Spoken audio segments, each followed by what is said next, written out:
Okay, guys, welcome to day 3. Very excited. Let's get started with that. So, do you guys just making sure you can hear me, you can see me, you have your workbook, your parents, and your supplies? Everybody got that?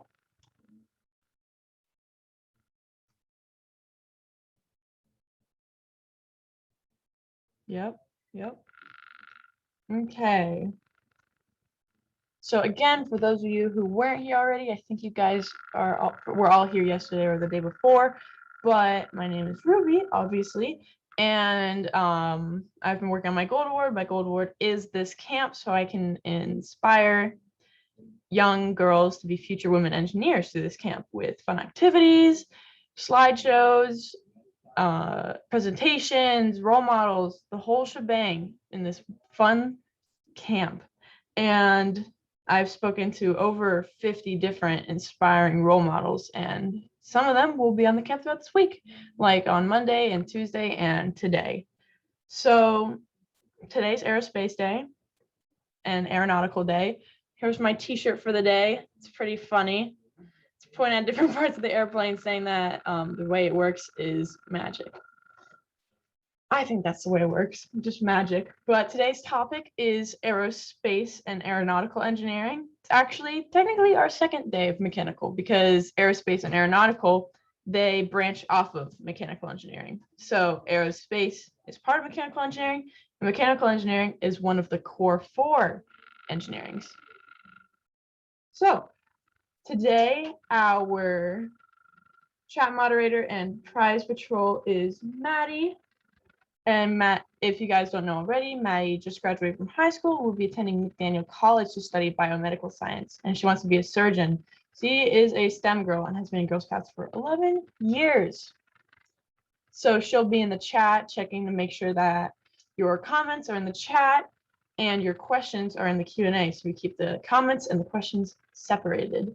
So from last night's challenges, let's look at the slideshow that I made of all of you guys' pictures and videos. So let me get that pulled up really quick.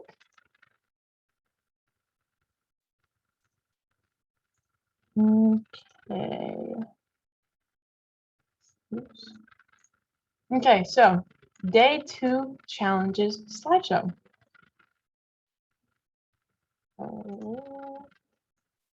One quick moment. Okay, so first we've got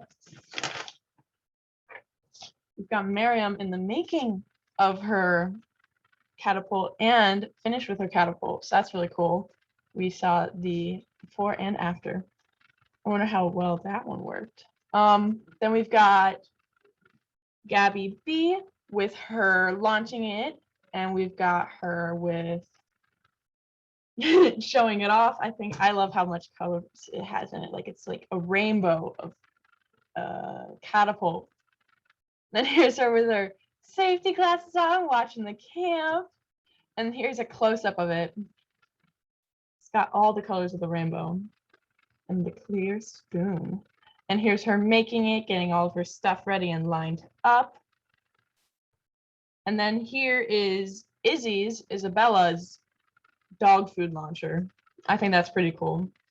I thought Shark Tank would definitely love that. And then here's Ruby's catapult in the making. And here's Mara G. She's been attending each of the days so far, and she's been participating in everything. And I just think it's so cute how she has her little setup with everything hole punched and all of her supplies ready with her safety goggles and her bowl of iced water and her cute little setup. I thought that was cool to show. And then here's her final product catapult, which she labeled all of the upgrades she made to it in the comment on one of her posts. But I thought that was really cool how she let us know what things worked and what things didn't. I saw that she moved up the rubber bands a bit to add more tension or let it fling farther. Yeah, it seemed to be a lot of changes. How she put the spoon in the middle instead of the back. which is pretty cool. And then here's her and her brother. They've made 5 different ones. I thought that was really cool. Just a bunch of trial and error. I see a black spoon, a white spoon, different shaped spoons. I wonder if the spoons made any difference, but I see that some of them have a lot more supports than the others. And then here's her grabber, which I thought was really cool. So they had to do a bunch of trial and error with that. I saw that they had issues putting the popsicle sticks in the straws, so they had to like double them up and use duct tape, which was really cool. And then here is Kate M with her launcher, her catapult. Oh, here is a video of it, by the way. Launching dog food again. I thought that was really cute. Again, Shark Tank would love that. Cute little launcher. And then here is her making her robotic arm. And then here's Emily R's catapult. Here's a video of hers. I like how she added a little ammunition storage. That was pretty neat. Yeah, the marshmallow pops out the bottom. Yours went pretty far, remember that. See how far it goes. Yeah, it went really far. So that was her video. And then this is Emma S's catapult. And I like how she had cotton ball storage on the sides and bedazzled it. Oh, and added a little grabber for the spoon with the rubber band. I thought that looked really cute. Or did she color? I'm not sure, but it just looks really cool. So that is our little slideshow. So UJ and Carissa W are both interested in aeronautics. That's good because we have an aerospace engineer that's both aerospace and aeronautical, and an aerospace college student with us today too, so that will be interesting. And Arabella H is interested in working with space engineering in Earth, while her sister wants to be an astronaut in space. Wow, well this is your day. And then Petra is very interested in robotics and aeronautical engineering. Sounds like she's going to enjoy the next 2 days. Well, yesterday and today.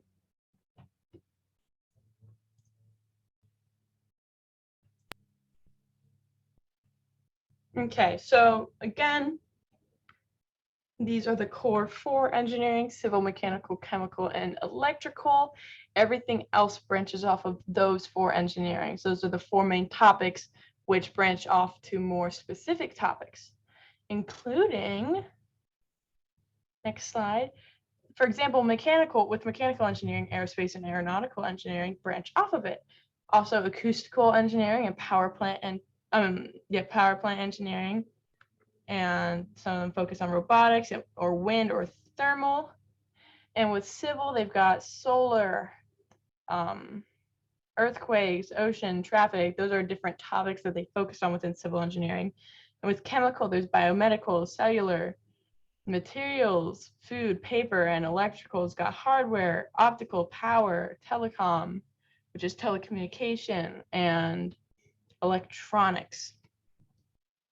So now let's go over the engineering words. There's solutions, math, engineering, science, technology. So all of STEM, with engineering being a part of STEM while also using STEM, that weird cycle. But there's also problem solving, inventors, and a bunch of other words that are filling in the little spaces. And then there's also chemical engineering, with processes, reactions, chemicals, raw materials, products, manufacturing, optimization, and much, much more. Very wide range for that field. And mechanical engineering's got hydraulics, gears, power producing and power using machines, movement, and a bunch more, like belts, tools, mechanical, much more. And then to the engineering process, with identifying the problem and exploring different possibilities, and then moving into the trial and error cycle with improving, creating, trying out, improving, the whole trial and error. So Now, today is aerospace and aeronautical engineering. So let's start off with a poll before we get started.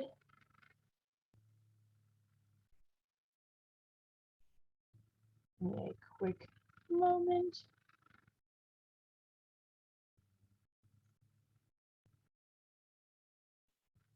Activate it really quickly. Okay.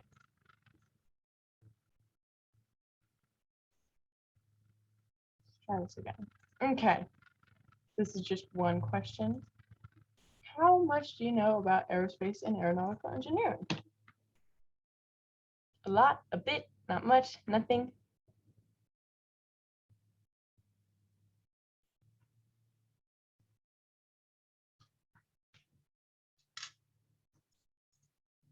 Someone has their hand raised.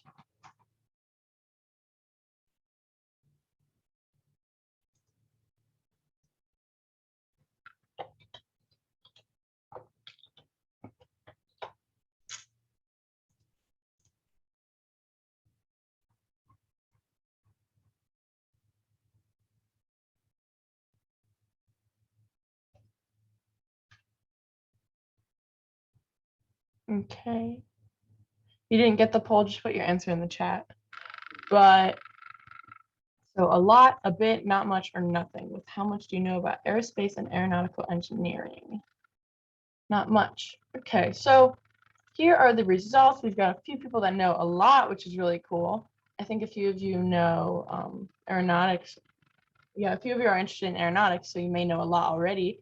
Some of you know a bit, and some of you know not much, and the majority of you know nothing. But that's totally fine because we will be going over that right now. So,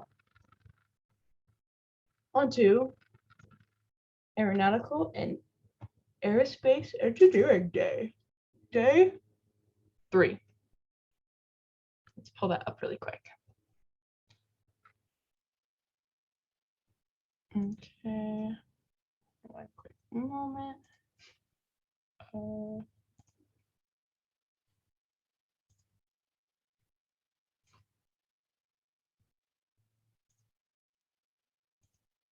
Okay. So I just had to spotlight myself so you can still see me while I'm presenting. So Aeronautical and Aerospace Engineering, Day 3. So on to this fill in the blank thing. Again, if you don't have your workbook in front of you, you can just follow along and do it later or just look at it on the Facebook group. But here is this. I'll give you like 30 seconds to pull out a pencil and then we'll get started. Let me pull up the chat to make sure nobody's commenting about anything.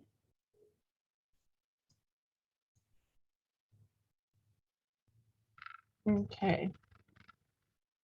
So aeronautical and aerospace engineering are subsets of mechanical engineering, where aeronautical engineering designs and constructs planes and other crafts that fly within the atmosphere. And aerospace engineers design and construct aircrafts that fly inside and outside of the atmosphere. So aeronautical only focuses on inside, while aerospace focuses on inside and outside the atmosphere. So on Earth and in space. So aero engineers design aircrafts for stability.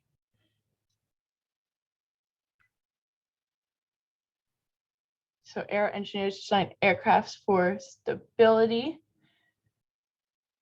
So stability means that it's to control the speed, direction, and altitude. It's just to kind of keep it stable, not shaking around, no turbulence, just keeping it stable while it's in the air moving. So aero engineers design aircrafts for stability and control in speed, direction, altitude, and other conditions that affect how a craft flies, period. I think we missed period there. Both propel their aircrafts using engines that combust a mixture of fuel and oxidizer to generate a high pressure exhaust that creates thrust to push the craft forward, but they approach it differently. So the airplane jet sucks oxygen into the engine. It's an eraser. Yeah.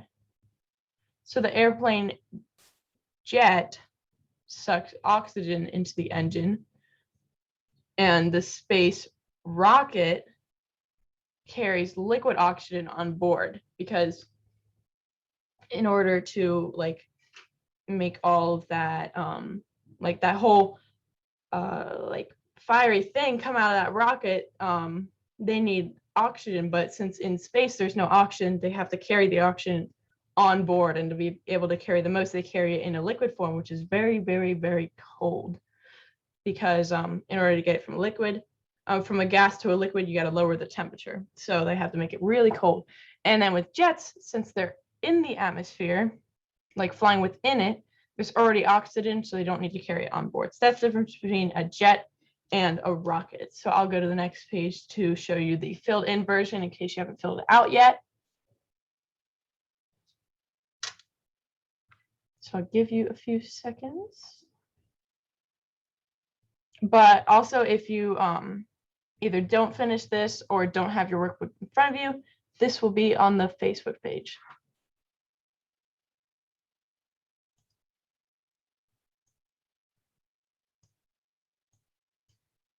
Okay, so on to the next thing. So I'm going to introduce you to Carrie Phillips, who is an aerospace engineer.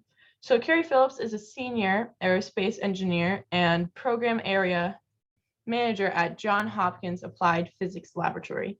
She graduated from West Virginia University with a bachelor's degree in mechanical and aerospace engineering and a PhD in aerospace engineering. She also graduated from Johns Hopkins University with a master's degree in systems engineering. She has worked for NASA and Boeing and taught engineering courses at Johns Hopkins University. Carrie has a TEDx talk on YouTube entitled "Don't Let the Brushback Pitch Take you out of the game," encouraging girls to pursue their passion. So I thought that's pretty cool how she has been in a TEDx talk. So over to Carrie. She can explain to you a few more things about aerospace and then give you a cute little presentation. Awesome. Thank you for the introduction, Ruby. Well, first I want to say I'm wearing my NASA shirt. So I saw some of you guys want to work at NASA. I spent 2 summers there working on a really cool project to explore one of Jupiter's moons. So definitely really neat. Ruby, are you going to share the workbook slide? Yeah, we're pulling that back up right now. All right, awesome. I just wanted to make sure you didn't need me to do that. Yeah, there's a little tech issue at the moment, but we're fixing it. Nope, no problem. So what we're going to do first is we're going to talk a little bit more about the forces that aerospace engineers are concerned with.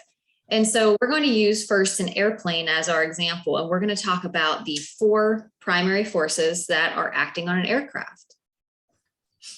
Still technical issues, but we're getting through it. We're getting through it. No, you're good. So how about in the meantime, I ask you a few questions. So why did you choose aerospace engineering?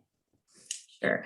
You know, when I was a kid, the space shuttle, NASA used to launch the space shuttle into space so we could carry astronauts up there so they could do all these really cool research missions and learn more about things that go on in space. And so I thought that was fascinating. And so I wanted to be an astronaut, certainly. Of course, that was a huge dream of mine.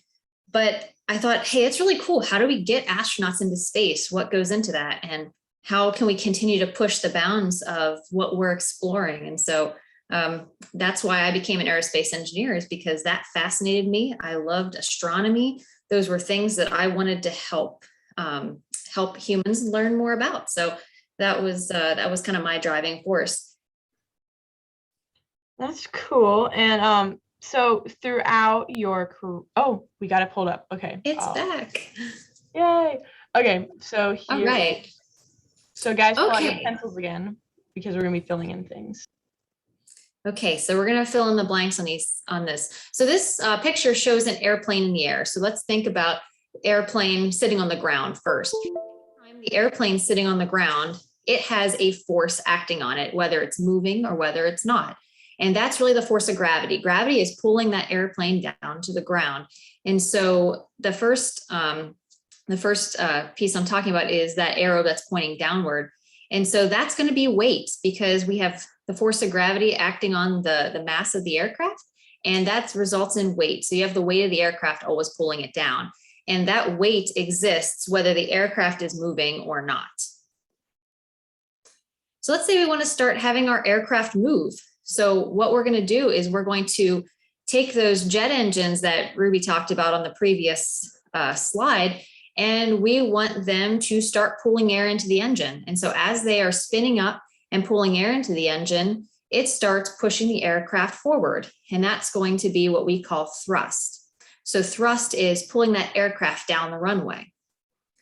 As the aircraft starts moving down the runway, airflow is running back over it. So now we're moving forward. So air is pushing itself over top of the aircraft.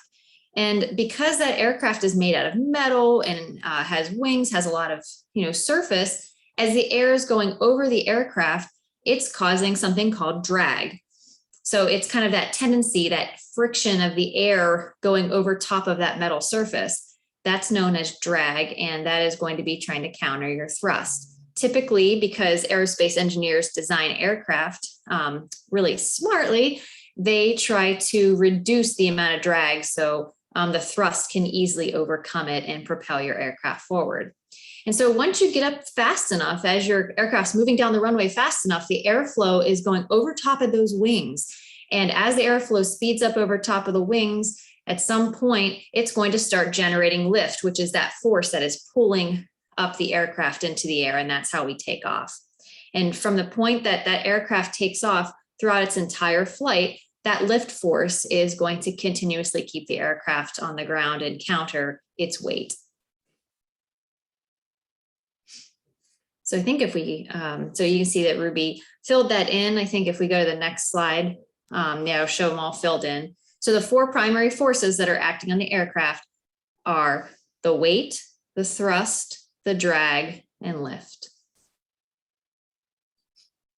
So now let's talk about a rocket, because typically we use rockets because we want to get up into space. And so you have very similar forces acting on a rocket, but we want to get up kind of above where gravity is pulling us back down to Earth so we can do that really cool stuff up in space. And so when you have a rocket sitting on its launch pad, we're going to be lighting, basically lighting the fuel in the rocket so it can start fighting against that weight of its own body, which is gravity pulling it down. We want to fight gravity and break out of the Earth's atmosphere. So we produce a lot of thrust to let the aircraft go, the spacecraft go up and exit Earth's atmosphere.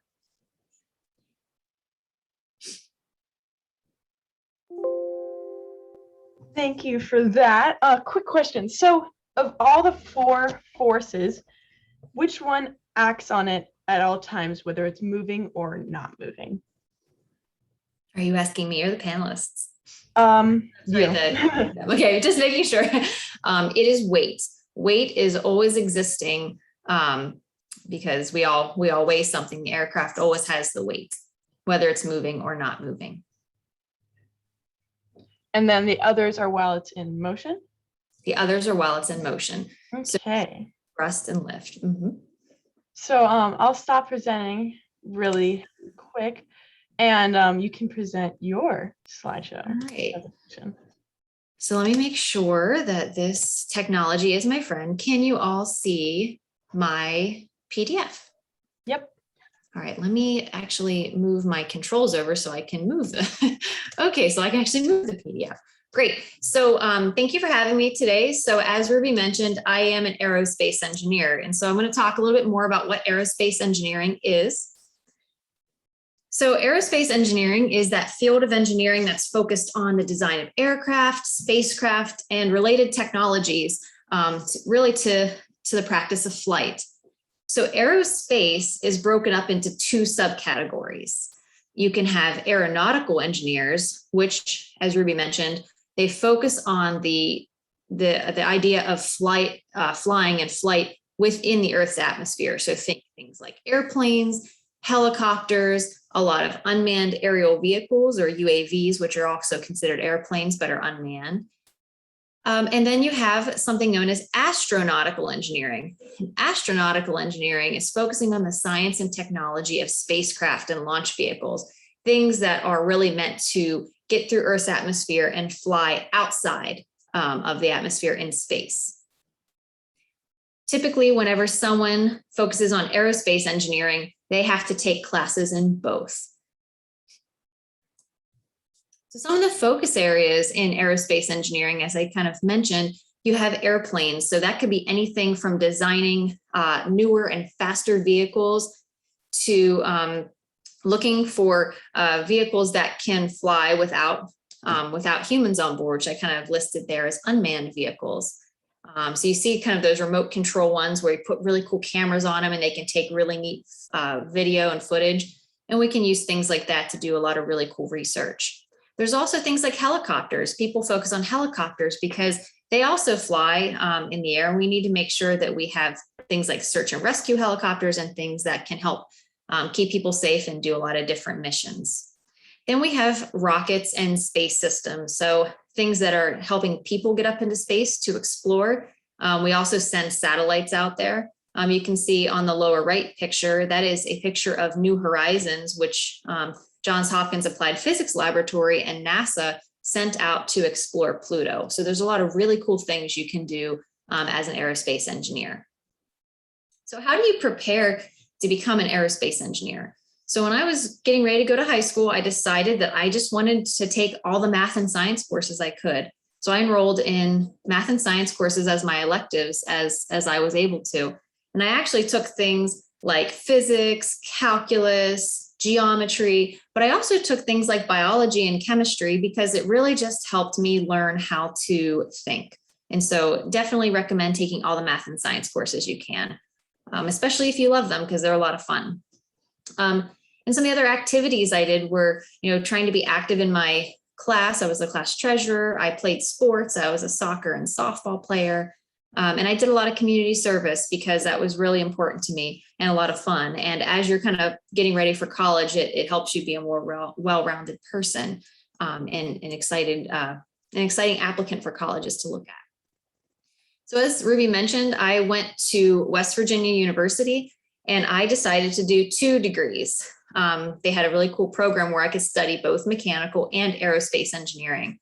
And so I was able to learn about spacecraft, about aircraft, did a lot of really cool labs where I was able to put things together. There's a picture of me actually working with electronics. So in mechanical and aerospace engineering, they actually make you take some electrical engineering classes. So you get to learn about how electronics work as well. Did a lot of laboratory courses. So you get that hands-on, get to build things. And then I also got to do really cool projects with NASA, which was a lot of fun for me. And again, I stayed active in community service organizations and student organizations. So one of the other neat things you get to do when you're in college is you can apply to do internships. And these internships let you spend your summertime off actually working with cool organizations. So I spent 2 summers working with NASA at Goddard Space Flight Center in Maryland.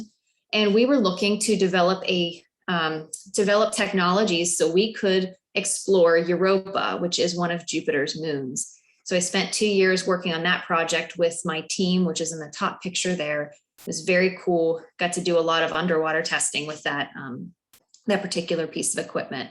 And then I spent another summer working with the Boeing company, and they make commercial airplanes. And so I got to work at that time on their newest commercial airplane, which was the 787 Dreamliner, which was using all sorts of new cool materials to make flight safer, faster, and more fuel efficient, so more green. One of the other really cool things I got to do while I was in college is I got to design and build an experiment to fly in microgravity. So I know people said they were excited about being astronauts.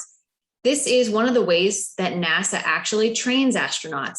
So if you look at the top right picture where there's an aircraft flying and kind of that over top of that hill, what it does is it basically, they take an aircraft, they fly it, and once it gets to the top of that kind of that hump right there, it actually starts being in a free fall. And that's what simulates that microgravity environment as if you were in space. So that center picture is me actually floating, doing research on this aircraft. And so that was one of the better experiences I got to have in college. Got to go fly in an aircraft and feel what it was like to be an astronaut and do some pretty cool research. So that was a lot of fun. And so I really enjoyed all the stuff I was doing so much in college that I decided after those 4 years of school to stay longer. I wanted to do more. So I did what is known as a PhD. So people would have to call me doctor. So now I call myself an airplane doctor. But what I did is I specialized in making aircraft flight safer. And so what was neat is I got to work on both hardware and software. So there's two pictures of me working with hardware, building these aircraft, and then the software, I was able to program the computers that were on board so that they could fly themselves. So that was really cool. And because of all this really interesting work I was doing, I was recognized with an award that only 30 women around the world are given each year. So I was really proud of that, really proud of that work. And so doing all of that enabled me to then graduate from college.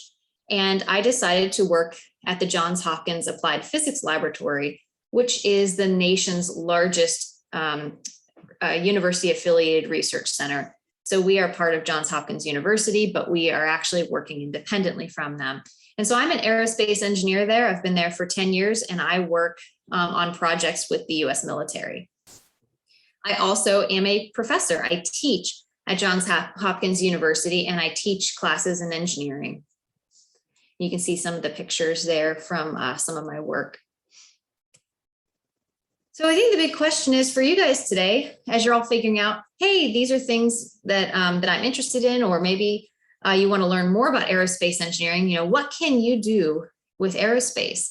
So of course you could focus on things like space exploration. Could you figure out new vehicles or new ways to get our people or our robots out further in space to explore? Could you design new aircraft that will help us fly faster, safer, longer, and more fuel efficient? There's other things you can do that are not immediately obvious as well. Some people become pilots and astronauts for sure, but if you look at the top right picture there, you see that prosthetic arm.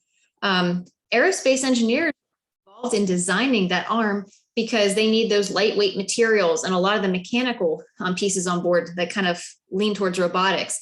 You have aerospace engineers helping with things like that. You can become a professor and teach classes if teaching is really important to you. And one of the other things, my friend is Emily Calandrelli, the host of Emily's Wonder Lab. I went to school with her. You could become a science communicator if you really like to do things like that. So there's a lot of really cool things you can do. And a lot of my friends that studied aerospace engineering with me, some of them went on to become things like doctors and lawyers because they use that degree to propel them to the next step. So anyway, with that, here's some other cool pictures of things that I had to do during my time as an aerospace engineer, including learn how to pilot a helicopter. And I actually also am a science communicator. So talked a little bit, interviewed people during space launches. And so a lot of cool things. You just never know where it can take you. So with that, I'll hand this back over to Ruby.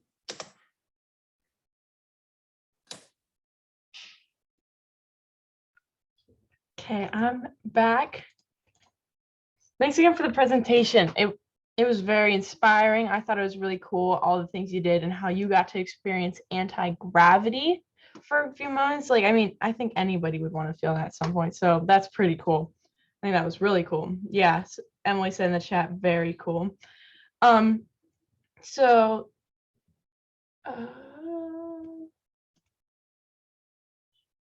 okay, so do you guys have any questions about anything that she presented? Any questions you'd like to ask? There's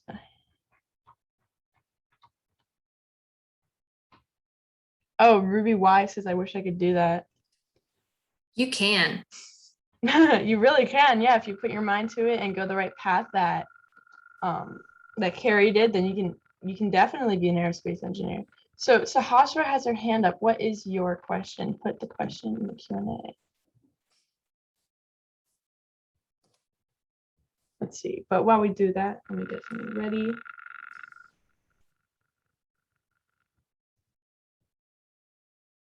So while she's doing that, she's got two things. So Lucy G already knows that she wants to go to MIT and have a career in space engineering.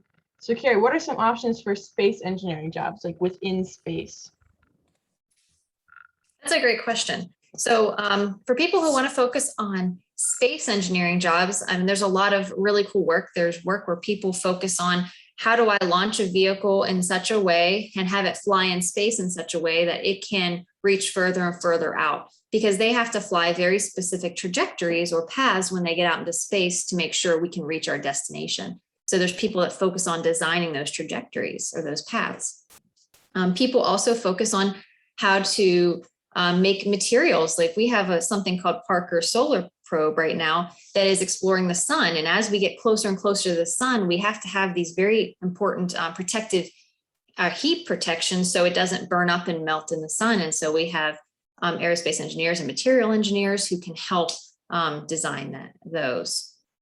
Those are two examples. Gotcha. So somebody said, how hard was it? Like either getting into this engineering or just how hard is it in general, like having your job? Sure. I think hard's a relative term. And what I mean by that is some people find things to be maybe that someone sees as hard might be fun or challenging to someone. So it's a hard work, but I don't think it's something that I ever considered was work because I loved doing it. So it was hard. I spent time studying. But it's the whole point is, hey, if it's something that you're excited about, you'll want to do that. You will love the time you spend sitting in class and learning. And that's kind of how I was. I didn't look at it as work. I had a lot of fun doing it.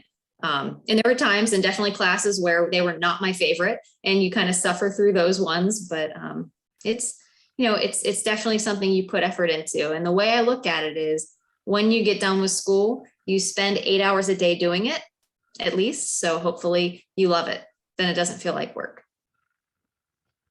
Yeah, I have I quote my parents always, they say if you love your job, you never work a day in your life. So anonymous attendee says, does going to space really only take an hour? That's an interesting question. And so technically, yes, because if you saw the recent launches that Jeff Bezos did with Blue Origin or with Virgin Galactic, they were going up and touching the very edge of space and coming right back down. So it was taking around an hour. But for people like the astronauts who are going into orbit, you got to go just a little bit higher and actually get into a place where you can orbit, like where the space station is. So that takes longer. And certainly if you want to get to the moon, that takes longer still. And so technically you can hit space in an hour or less, but it depends on how long you want to stay there. And then so they fixed their question, how hard was it working at NASA? So okay. Yeah. NASA was great. It wasn't necessarily harder than any other job that I had. I think that they're all challenging. They gave us a very open-ended problem. They say, we want to explore Jupiter's moon. How can we start thinking about how to do that? And so I came to work there and I thought about what technologies they needed to have a successful mission. And so I worked with a team and we figured out what those might be and we started testing them. And so it's definitely hard. We spent a lot of time thinking about it, but I think, I think hard is interesting. It was hard and I don't think we solved all the problems. I left my job at NASA having not solved everything. And that's okay. We had solved some pieces of it, but not all of it. We haven't had a mission to Europa yet. So we as humanity haven't solved it yet either. True. So what was the most important thing you did while at NASA? I'm guessing that's what they meant. Okay, that's a good question. We tested some technologies. That hadn't been tested before, or at least not used for this purpose. So it was called an acoustic modem. That probably doesn't help because it didn't help me either. But we were looking at how can we send messages from underwater up to the surface of the water without using a cord or a cable. How can we just send it through sound waves? And so it was pretty neat that we were trying to figure that out. And then let me say a few things from the chat. So Ruby R says, I wish I could do that. And then Emily R says, I once had a school assignment where we had to redesign an airplane. It was really fun. And then Zofia P says, I want to be the first person on Mars. Ruby Y says, I saw the space station in the sky 2 nights ago. I'm not joking. I saw it with my dad. And then you can find it. I was gonna say you can find it, and they have star trackers. I'm trying to hold my phone up, but you can download a star tracker app, and you can, or a space station tracker app, and you can find it in the night sky and track it. That's cool. I didn't know you could actually see the space station. And then Sahasra says, after I grow up, can you help me become an astronaut? Me too. Yeah, and then Miriam says, we saw a helicopter yesterday. And then so there is, how long have you been working in NASA? Have we answered that one yet? Or Well, I was an intern at NASA, so I didn't end up working there permanently. I ended up, I decided I wanted to go to Johns Hopkins instead, which is wild because all I wanted to do was work for NASA when I got older. But NASA's great. A lot of friends work there. so this one's a unique question. Has anyone ever attempted to convince you on giving up, or have you ever had a moment of like difficulty that ever made you think of giving up? Like, what was your thoughts on going through it that made you keep going? Yes, that's great. So my TEDx talk is actually specifically on this topic, about the whole idea of giving up. And so, yes, constantly. And so when things get hard, I think that's one of the fallbacks we go to and say, oh, do I belong here? I'm having a hard time. Can I make it? And the answer is yes. I think it's part of the, hey, being an engineer, one of the things that is required of you is to be comfortable with failing, be comfortable with failure, because you're doing things that people have never done before. And when you fail or make a mistake, you learn something from it. And that is part of the process. That is a good thing. You can learn, and then you can find 1,000 ways how to not do something and teach other people that. And so I think it's when you aren't comfortable with failure. When I was not comfortable with that at that time, it was scary. So definitely get comfortable with making mistakes, because everybody does. And so you can start learning from them and doing better. Yeah, we just put the link to your TEDx talk in the chat for people who want to watch that later. So yeah, we put that in the chat. And then the last question is, what's the coolest thing you did? I think we already answered that, but so what's another cool thing you've done? Yeah, because microgravity was pretty cool. I really liked that.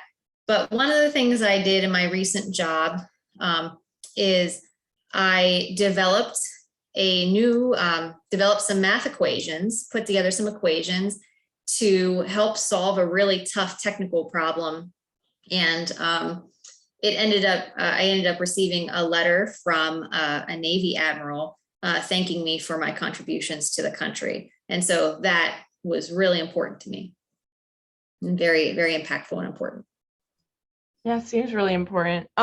So let me look at a few more questions while we have you asking questions right here. How would you advise these girls to keep engineering as an option for them in the future?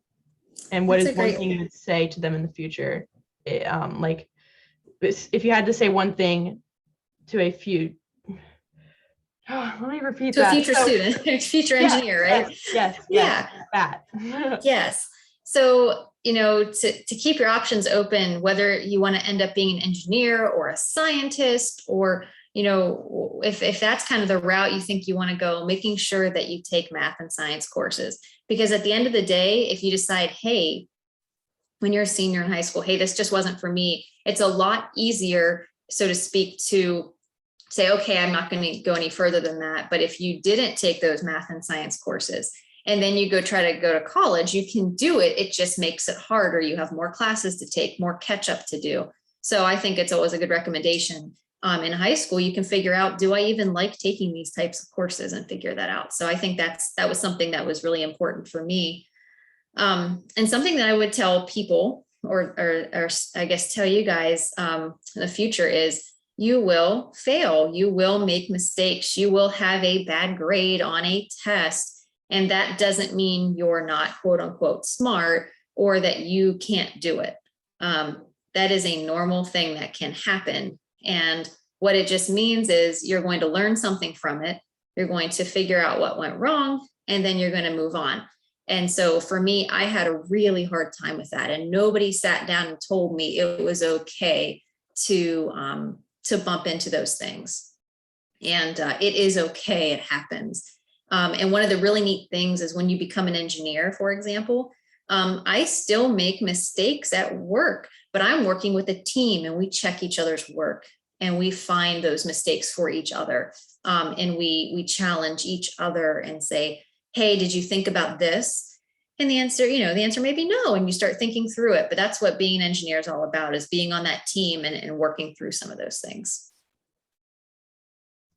Yeah, I wish I heard that earlier in life too. That would have helped me a lot with not giving up or not pushing myself down or not thinking bad of myself. Because again, first attempt in learning, to fail just means that you get to learn from it. So that's really inspiring. Thank you for that.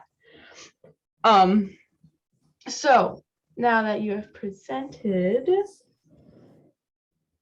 well, I'll show you guys the cute little crossword puzzle we have for you. Let me pull that up really quick.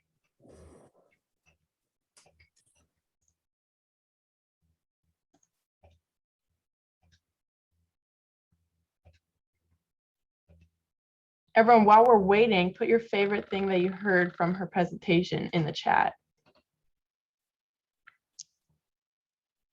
So while you're doing that, I'll show you guys this cute little crossword puzzle we have for everything. Yeah, I enjoyed the entire presentation myself, even though I personally want to be a chemical engineer. I thought that was still cool because doesn't everyone want to go up into space someday? That's just amazing. Everything as well. Everyone, things about NASA. It was all amazing.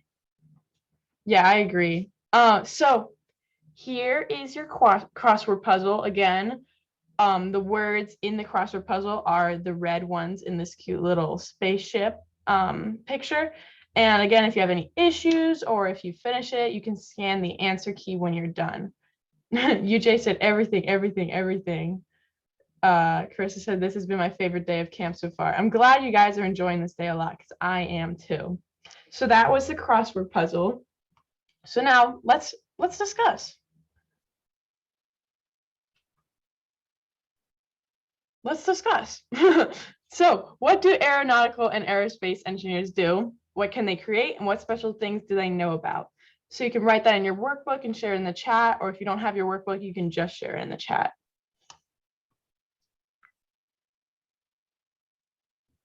Ruby Y says that she got to do the gravity thing, but it was all amazing. Yeah, I'm very jealous of that, of her being able to witness what anti-gravity feels like.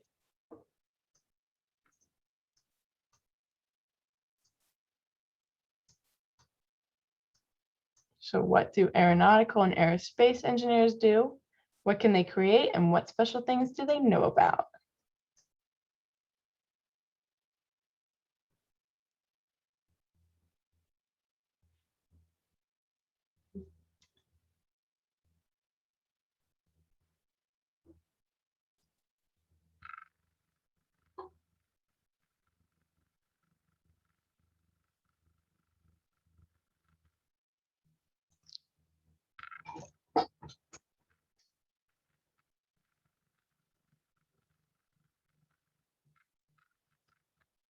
They do lots of cool things and help improve our travel. Yeah, that is true.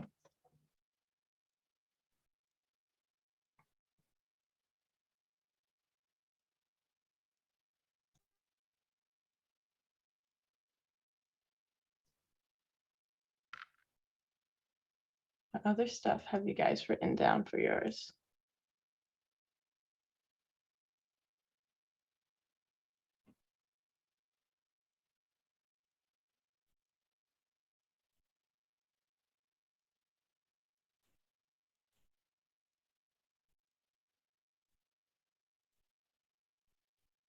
They build things that go in the Earth's atmosphere and ones that go in and out of Earth's atmosphere. Yes, that is true. The things that go in the Earth's atmosphere is aeronautical, and the ones that go in and out are aerospace. They make things people ride in and improve it if something went wrong. Yes, trial and error, improving things. All engineers do that. That is very true. They can create a robotic hand. That's more towards, yes, you're right. Yeah, with a knowledge of aerospace and aeronautical engineering, they focus on lighter materials and more effective materials, which can help them with making prosthetics. So some people that do aerospace and aeronautical sometimes branch off into prosthetics. So that's cool. I almost forgot about that one.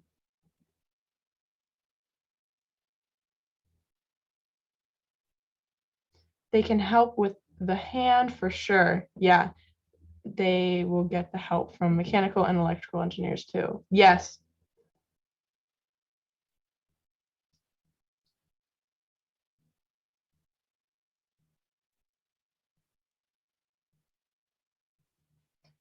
Sahasra raised her hand. Do you have a question? If you have a question, you can put that in the Q&A.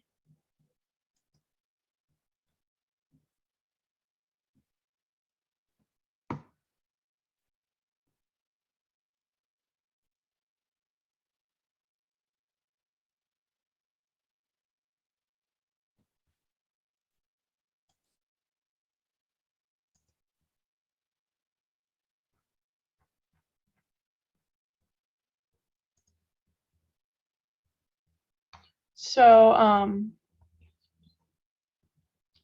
anymore, oh, they have to think smartly and use lightweight things in space and aircrafts. And there's a series, there's a series called Asteroids. It is about engineering. Oh, where's that series? I think, yeah, that sounds familiar, but I don't know where it's from. Here, I'll click over to the next page with the answers for it in case you guys haven't. Oh, on Prime Video. That sounds interesting. I might want to watch that.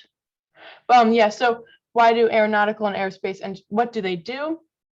Well, they solve problems using their knowledge of math and physics to develop solutions for traveling inside and outside of the atmosphere. And what can they create? They can create jets, helicopters, space shuttles, rockets, space stations. They can also create satellites. Oh, and androids. Gotcha. Oh, yeah, that makes more sense. Androids in engineering. And then what special things do they know about? Lift, weight, thrust, and drag, where lift, thrust, and drag are when it's in movement, and weight, it always is there because gravity never goes away when you're in the Earth's atmosphere. And most special things I know about, they're storing and using liquid oxygen on board on space rockets for where there is no oxygen in space. So when there's no oxygen to burn the fuel, they bring the oxygen with them. And when there's oxygen within the atmosphere, like with jets, they just use the oxygen there and burn the fuel right within the atmosphere without bringing it on board with them.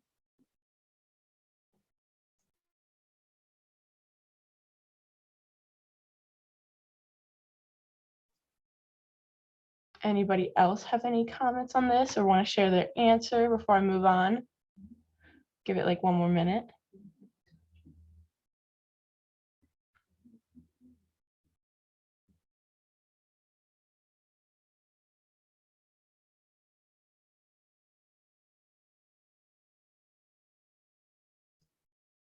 I think we're gonna move on now, but if you aren't on the Facebook page, you can take a screenshot of this, or if you are on the Facebook page, it'll be on the Facebook page. So moving on to the next thing, we're gonna introduce you guys to Caroline again, if you guys don't know her already. Caroline is a senior in high school and in her final year of Girl Scouts. She's also currently working on her Gold Award, where she also hopes to inspire middle schoolers to explore a future in journalism. Her project is called Youth in Journalism, and she hopes to be a doctor. So she's a STEM girl, a little bit of STEAM in it. So off to you, Caroline, so you can share the activity. Okay, hi. Sorry, let me start my video. Can you guys see the paper right here, or should I open a little bit more? Move the under paper upwards a little bit if you're able to. I've got it taped down so that it Oh, doesn't never move mind. that much. It's No, it's like, okay. okay, there we go. Yeah, now it's There? all Okay. So the first thing in your engineering workbook, we're going to be making a paper airplane. So I'm going to walk you guys through how to do that. And then we're going to put it into one of these launchers that we're going to make together as well. And you guys are going to launch your paper airplanes to see how far they can go. So the first step to making a paper airplane, it's pretty easy. Well, first, I'm going to let you guys gather all of your materials. So the first thing you're going to need is just a plain sheet of paper to make a paper airplane. And then we're going to gather the materials also to make our paper airplane launcher after we make our paper airplane. So the first thing that you want to do in making Emily R, yes, you can use colored paper. That would make your paper airplane probably a little bit cooler than my plain one. So the first thing you want to do when making a paper airplane is folding it hot dog style, or just like long ways, and making like a really nice crease down the center that you can see. So I kind of press it a couple times just so that I can get it like totally visible. And then you want to open it back up and kind of press it down so that you can see the crease all the way along the middle. And you're going to take these two corners. We're going to take the left corner first. I'm working with the left corner, but you can use whichever corner you want first. And you're going to bring it to the center to make a triangle. So that's what it should look like by now. And stop me if I'm going too fast, and I can go back and like redo any steps if anybody needs anything. So we're going to start by making a triangle on the left side first, and then we're going to do the same thing with the right side. Let's have a stopping moment right here. Anyone Okay. who is not caught up, raise your hand, and I'll let Caroline know when all the hands are put down. Or just say done in the chat if everyone's finished. Okay, so there's someone who's catching up really quick. Okay, that's fine. Oh, yeah, everyone's done now. Okay. Okay. So the next step in making a paper airplane is you're going to take this corner right here and the longest side of the triangle, and you're going to want to bring it in like this to that center fold that we made. So we folded the paper hot dog style, and now we're going to take the longest side of the triangle and this little point right here, and we're just going to fold it in like that. Can you see? Yeah.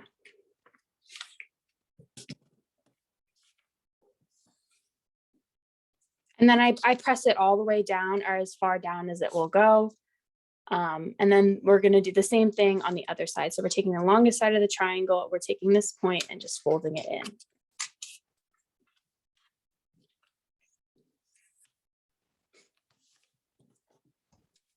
There's somebody with their hand up, so we'll wait here for a second. Okay.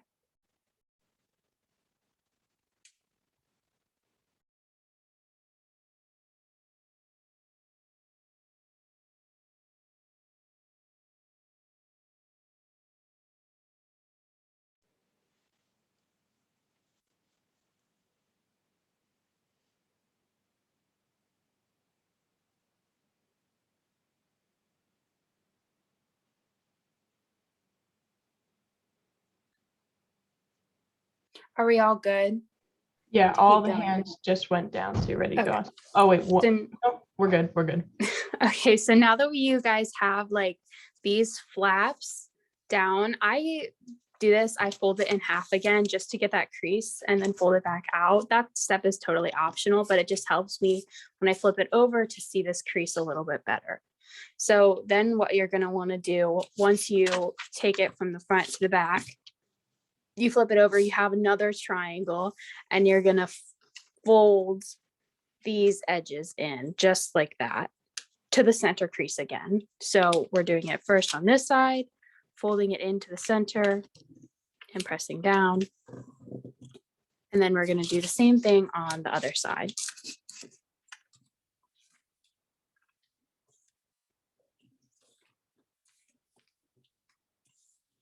And we'll wait there just so that everybody gets this fold done.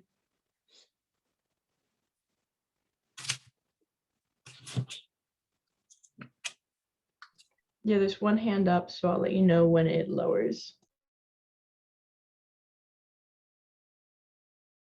Oh, now a few hands up.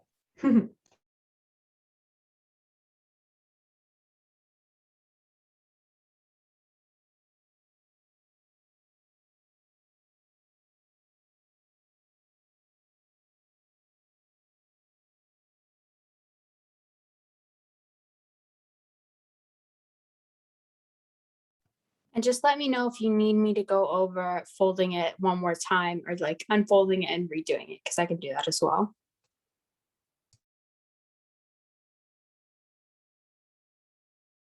Now I went from 3 to 2 hands raised, so we're getting closer to moving on to the next step.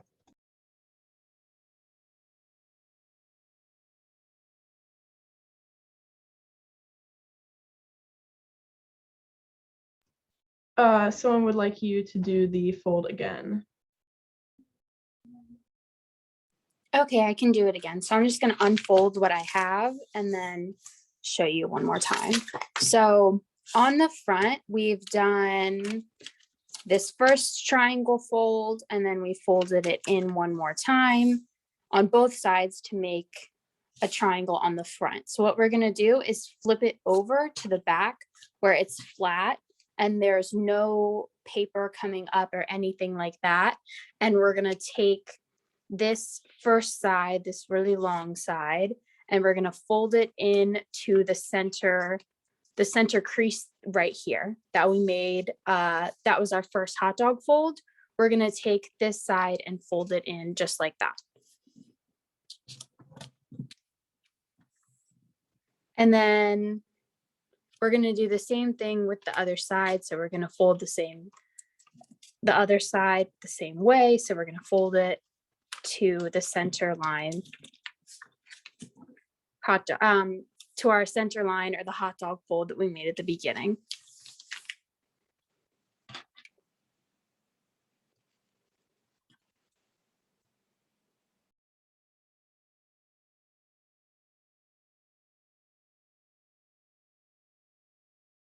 So there's still 2 more hands up, so when they lower, we'll move on to the next step. And guys, remember to lower it when you finish the step.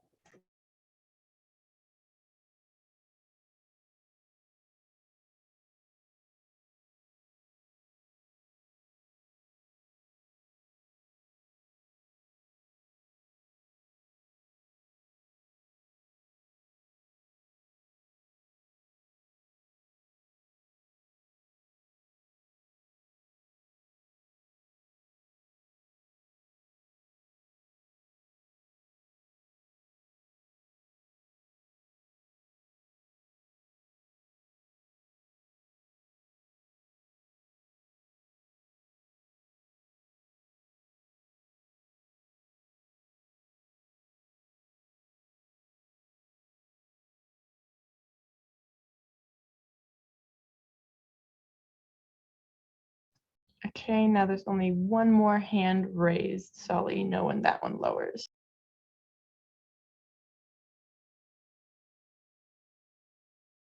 Okay, we can move on to the next step. Okay, so the next step, we're gonna fold it basically like that. I'm gonna explain it better. So we've got, oh, hold on. We've got our 2 folds on the back, just like this. And then we've also got this center line that we folded at the beginning. So we're going with the fold. It kind of, you see how my paper airplane kind of naturally folds like a taco, almost just like that. It folds closed. We're gonna fold the paper airplane closed completely just so that it's nice and relaxed. And then the easiest way that I can explain it is you pinch this fold right here. You open, these are like the wings of the paper airplane. You're going to pinch this fold right here in the center. And then you've got your wings up here and then like the body of the plane down here. And this is what's going to go into our paper airplane launcher. But these are your wings, and this is what gives the plane like how the plane flies. So that's the last step to making the paper airplane. Can open it like that. And then we're gonna make the paper airplane launcher next. Okay, so what was I gonna say? Oh yeah, so Carrie, so we're making like a paper airplane with paper. Have you ever made like any models within your career of aerospace using paper?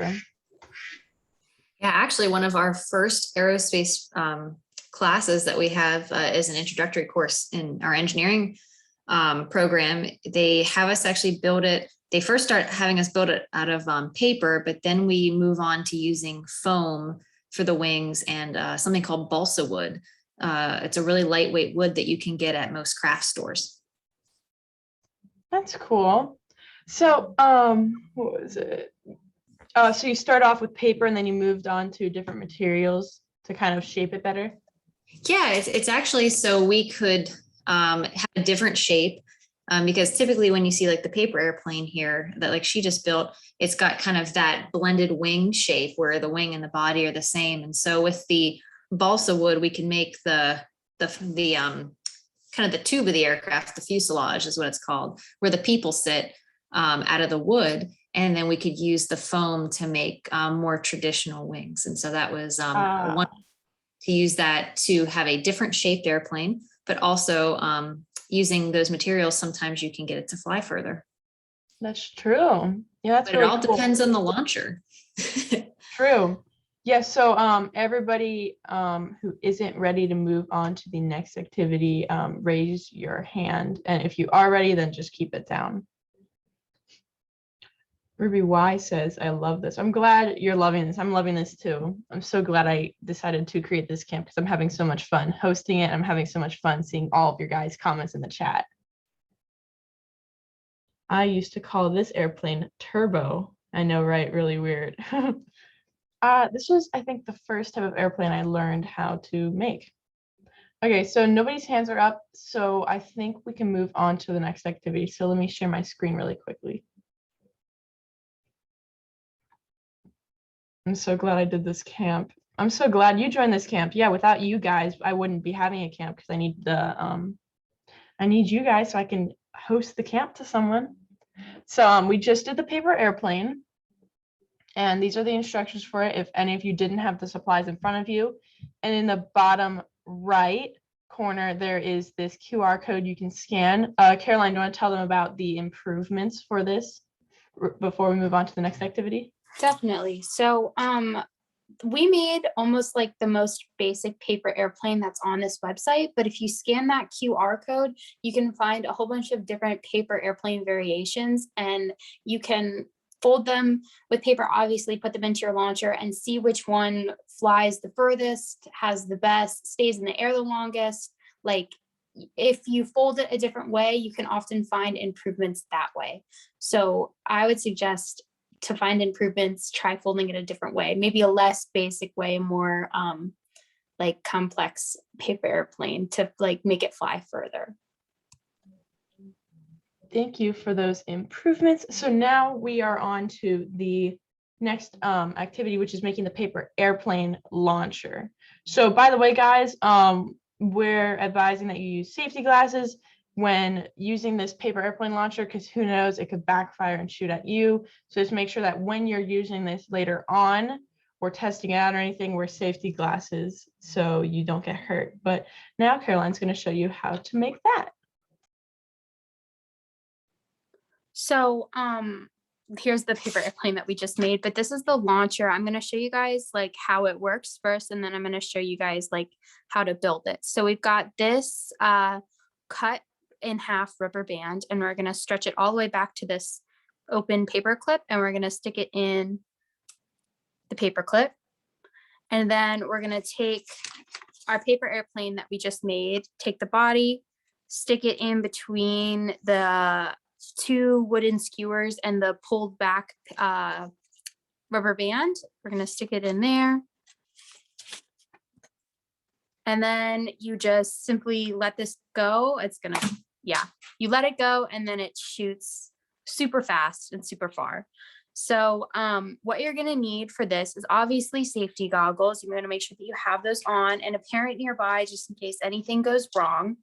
3 wooden skewers out of your supply bag. That is, try and put them in the sunlight. That's what they look like. A pair of scissors, hold on one second. A clothespin, and a whole bunch of different rubber bands. I've got a couple sizes here. I know yesterday a lot of girls had like different sizes of rubber bands, and it honestly doesn't matter which ones you use, just as long as you've got some rubber bands. Like this one's super thick, but then this one is super thin. So just play around with them. That's another way that you can improve this, is with the size of the rubber bands, just how big or small you make them. So the first By thing. the way, someone says, I don't have a clothespin. Is there something else I can use? Well, I mean, if you don't have a clothespin, I feel like, maybe you could figure out how to keep, like, so show them the launcher really quick. Okay, here's the launcher. So you see how with the launcher, there's that little spacing to put the airplane into. If you're able to still, no, like flip it the other direction so I can see between two. Yeah, there's that little spacing. If you're able to find something around your house to keep that spacing to put the paper airplane to, I feel like you could manually pull back the rubber band with your hand and launch it with your finger. So if you're able to still be able to keep that spacing, that would work. If not, you can just follow along with us and again, do this activity as a challenge either tonight after you find clothespins. Does size matter? The size of the clothespin or the rubber band? I think it'll work for any of those. But again, if you are unable to do this activity because you don't have the right supplies or you're missing something or something breaks, just remember you can do these whenever you want. We're just giving you the materials needed to do it on your own also. So you can, again, if you can't do this right now, you can either do it as a challenge tonight or another time, or you can even save this for later for if you want to have a STEM themed party or anything. But yeah, if you don't have a clothespin, you can try things out, experiment with it, explore your possibilities, just think like an engineer and see if you can do it without the paperclip. Maybe without the paperclip, it'll make it stronger. Who knows? Is it okay if I have a small clothespin? As long as it's able to grab the rubber band, I think that will be fine. Like you open the clothespin, put the rubber band in the mouth and shut it. If it's able to do that, I think that'll be fine. If not, then just pull it back with your finger and let go. And I feel like that would work too. But remember, use safety goggles when you're doing this in case it fires back at your face, because there's always a chance that may happen. Who knows? Because we're experimenting with stuff and we don't know if it'll work or not. But on to Caroline explaining step by step on how to build this. Can I use a chip bag clip instead of a clothespin clip? If it's able to grab the rubber band, then yes. I was just going to suggest a clip bag. That's really smart. Also, like for the clip part, I was thinking either like a hair clip or like a binder clip or any sort of clip that you have that opens and closes like this and can hold a rubber band securely, I feel would work. But anyways, the first step that we're going to do is take our scissors and cut one of these rubber bands that we have. I found that like this medium like thickness rubber band works the best, but you can use a thin one or a thick one. It honestly doesn't matter about the rubber band size, just as long as it's stretchy. So what we're going to do is we're going to just cut the rubber band, make one little cut and make it a straight line. Just like that. And then what I found was easiest was making one little tie in the rubber band, just a very little small knot. Can you guys see that? In the rubber band, and just not tightening it all the way, but just so that there's like a little hole for these wooden skewers to slide through. Is everyone there so far? Cutting it open and then tying one little knot in the rubber band. We got some hands up, so I'll let you know Okay. when people are ready.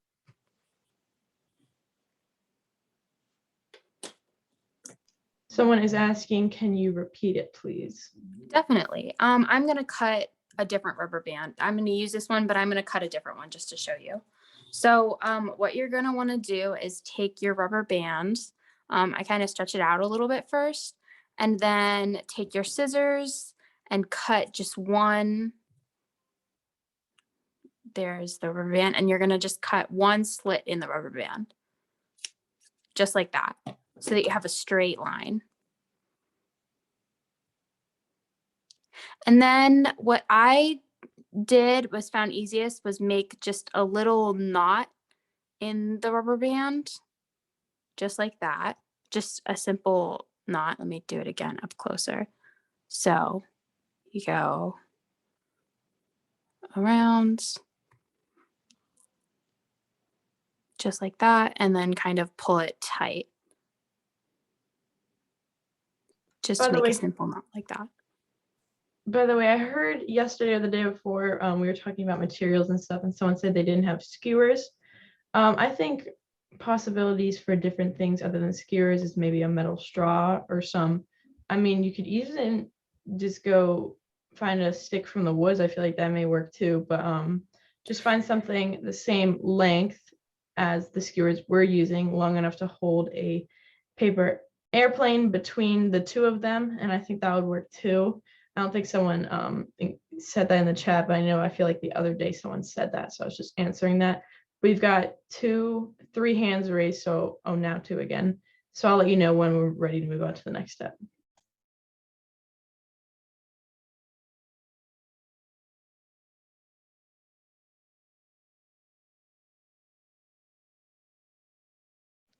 I'm going to say it might be easier, instead of tying the rubber band this way, to tie it onto the skewer itself. I'm going to show that right now as well, because this is what we're the end goal of the rubber band. So if you haven't tied the knot in your rubber band yet, you can try this. So we have a plain rubber band.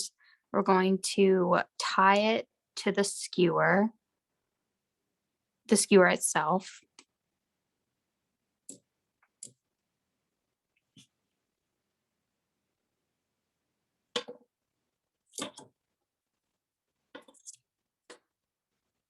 And then pull tight, just like that.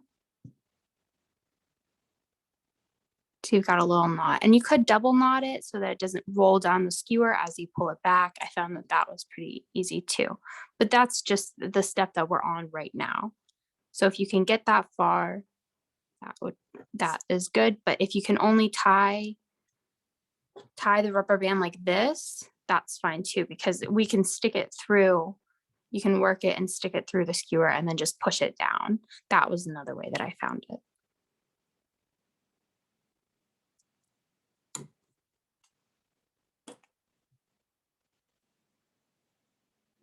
We've got one more hand raised, so I'll let you know when that one lowers.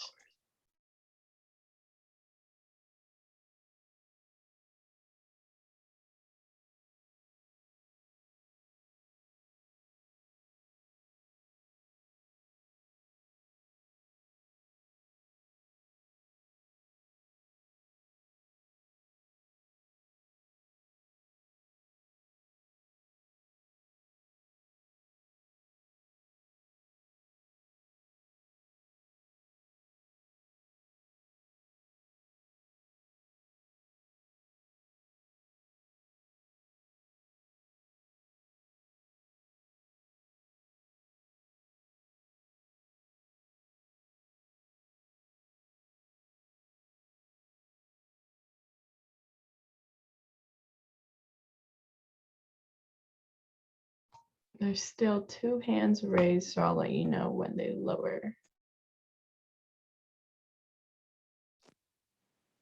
That's okay. If anybody has like a specific question that they need help on, just put it in the chat and I'll try and demonstrate it.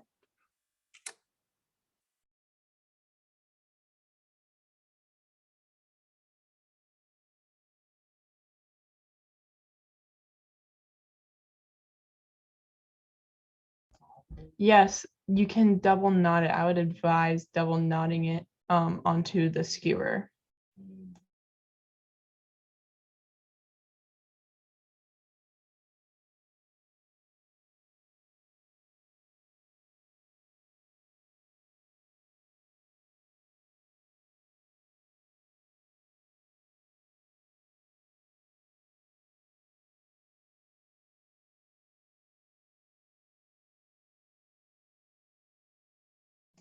Emily R says my cat enjoys this weapon that we are creating. Did your cat enjoy the catapult yesterday too? I feel like your cat's been enjoying this entire week of camp so far.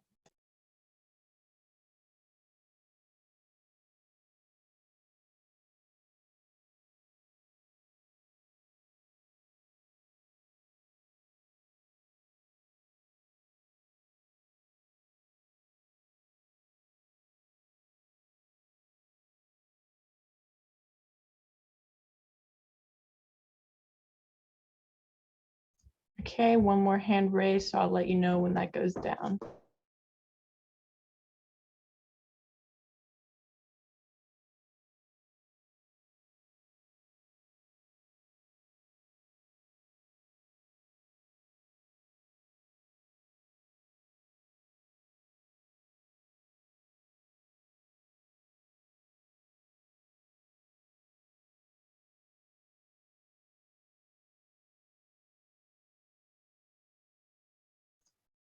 Still one more hand raised. Again, if you have a specific issue, you can let us know and we can help you out with it in any way that we can.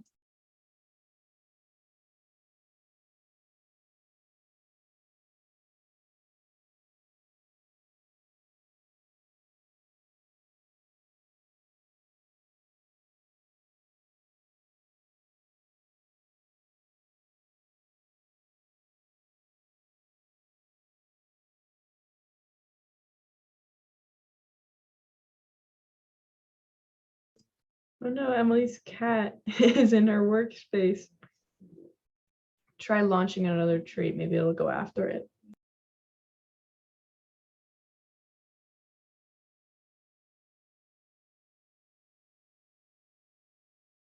Someone wants you to do it again.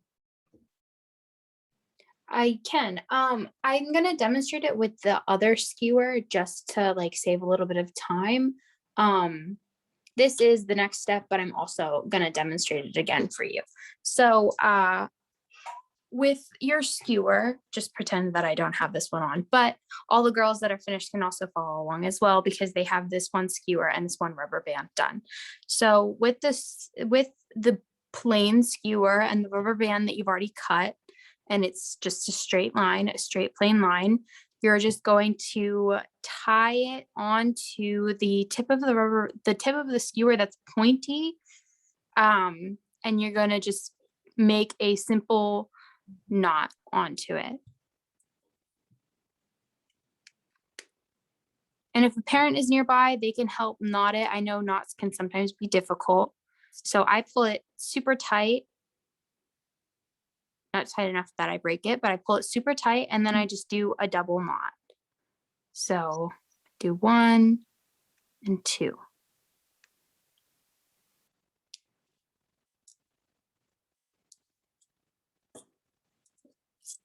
And then just pull it super tight again.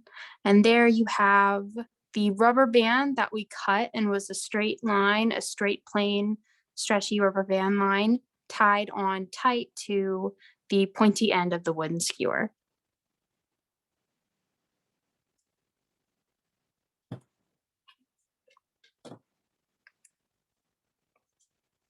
Mara, that's a really good point. Do the first step of tying your shoes, but on a stick. I really like that. So I have another cut rubber band. I'm just going to show you how to like tie a knot without the skewer, if that helps.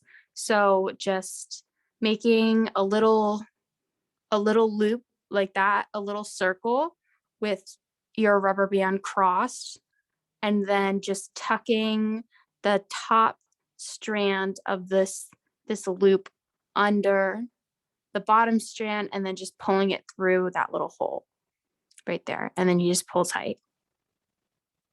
So that's how you make just a little knot. And then you can put it onto the skewer. You either tie it onto the skewer or you can, if it's easier for you, you can work your skewer through the knot and just slip it on that way, whichever works best for you. And if you need further explanation, I can do it as many times as you'd like.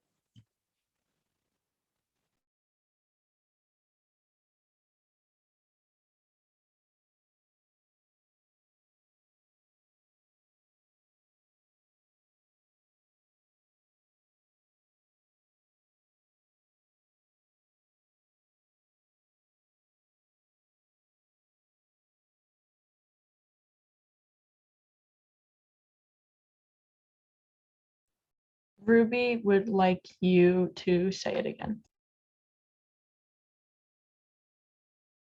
Definitely. So I'm going to demonstrate it. This is our finished one, but I'm going to demonstrate it just with one skewer and one cut rubber band. So what you're going to want to do is cut your rubber band so that it's just a long, one long strand. And then you're going to take your skewer, place it onto your rubber band, make that loop that we just talked about. Here, let me show you it without the skewer. That would be easier. Make the loop that we talked about. And then there's a top strand and a bottom strand. This is the bottom strand. And then this is the top strand. And you're going to want to take that top strand end and tuck it through this little hole, this little loop thing. I don't know if you can see it with my hand, with my finger. This is the little strand that we want to take and we want to pull. We just want to make a simple little knot.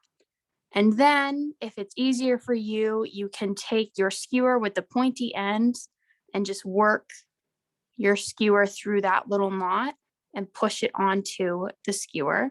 Or you can start by, show you the other way. You can untie your rubber band knot and you can just tie the knot around the wooden skewer itself. So do the loop, stick the little end through.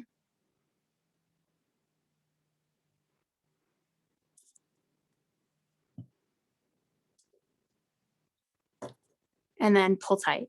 And you can do 2 knots so that the rubber band, so that the rubber band doesn't slide up and down. So it's sliding now. And if you do 2 knots around the skewer, then the rubber band shouldn't slide as easily. Just like that.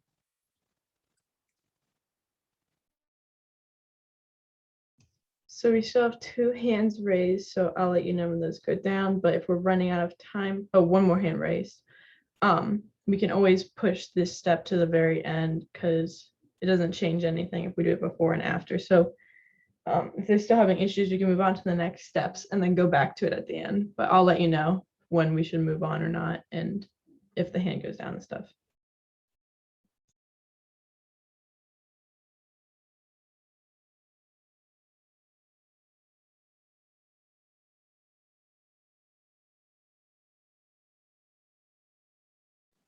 How many people have the 2 skewers with the 1 long rubber band strand done in between? Can you just put it in the chat if you have this done? So you've got 1, 2, 3, 4, 5, 6, 7.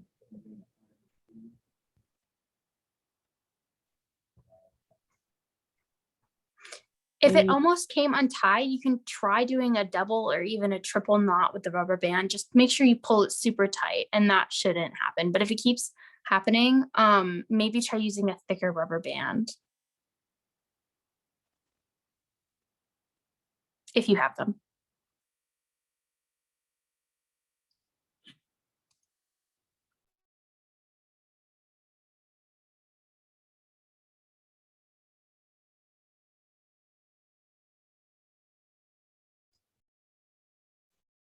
So we have 2 hands raised. I think I'll give it to like 11:42, and then oh yeah, another person just raised their hand. So this is a pretty hard step. So maybe we should bump it to the end so they can spend a lot of time on that once it's over. So yeah, guys, what we're gonna do is you can I mean, if you're just about done, just finishing the last knot, you can finish it up really quick. We'll give you like 30 more seconds. But since this activity this step could be done last, we are just going to put it to the end so you can spend a lot of time at the end of camp finishing off that knot. But now we are on to the next step. So the rest of this should be much easier than the first part. You're gonna need your clothespin, 2 wooden skewers. It doesn't matter if you have this rubber band on the end of it or not. If you do, you want to use your completed 2 skewers and rubber band. But if you weren't able to get the knot, don't worry about it. Just make sure that you have 2 skewers and your clothespin or whatever you're using to open and close as the rubber band holder. So what we're gonna do is we're gonna take another rubber band.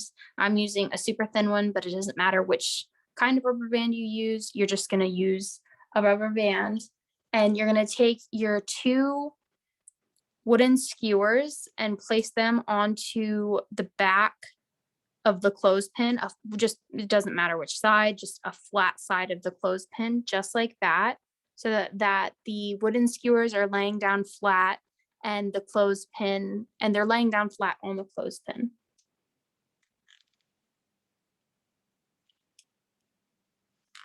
Then what you're going to want to do with your rubber band is you're going to want to take it and slide it in between. Do you see how my clothespin opens and it's got like a little triangle, but there's no line right here to connect the triangle? You're going to want to take your rubber band and slide it through that little opening of the triangle. Not the whole thing, not like this, so that the rubber band is stretched around the whole thing. Just slide it in between one end. So I don't have it over this end, but I have it over this end. And then what you're just going to want to do is hold your 2 wooden skewers secure with, I'm using my thumb, and then you can just wrap the rubber band around just like that to tie the wooden skewers in place. So now my wooden skewers are wrapped in place with my yellow rubber band that's only been inserted into the opening of my clip right here. Does that make sense? Then we're going to just have it wrapped around just like this.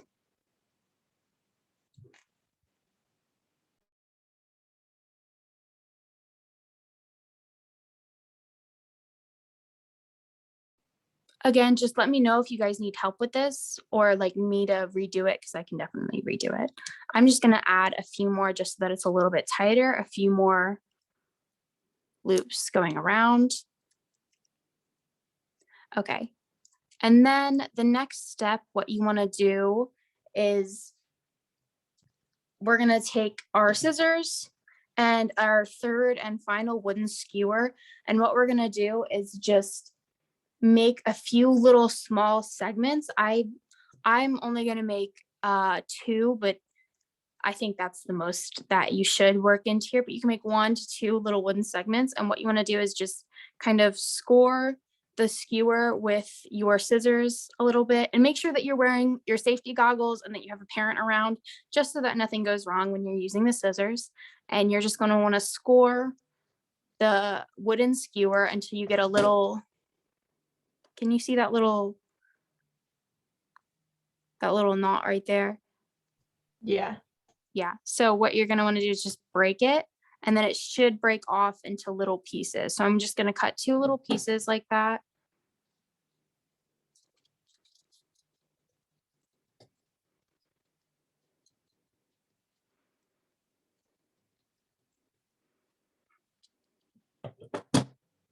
And then just break it. I'm going to give everybody a couple minutes to do that because I can see that a hand is raised.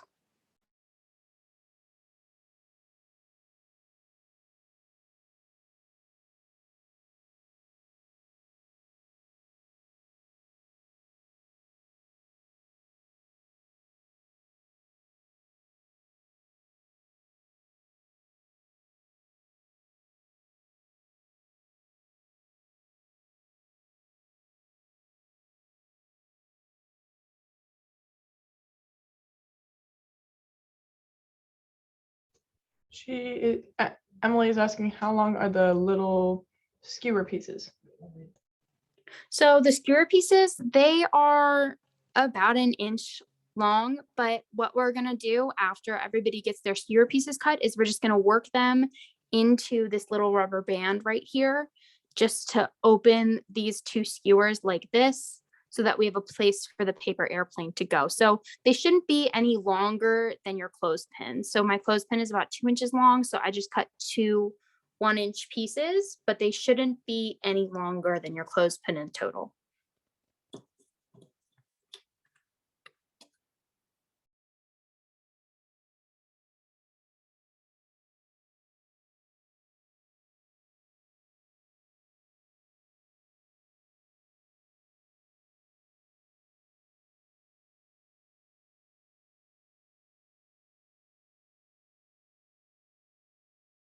We've got one more hand raised.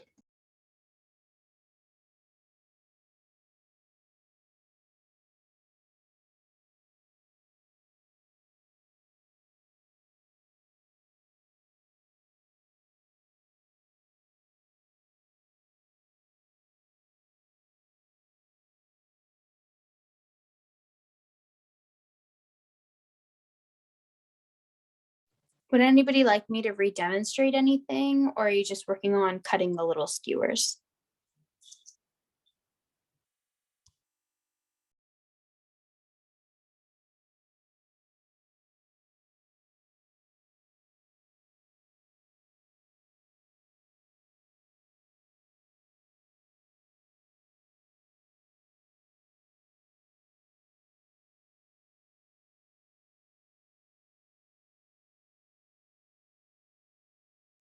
Do they have to be the same size?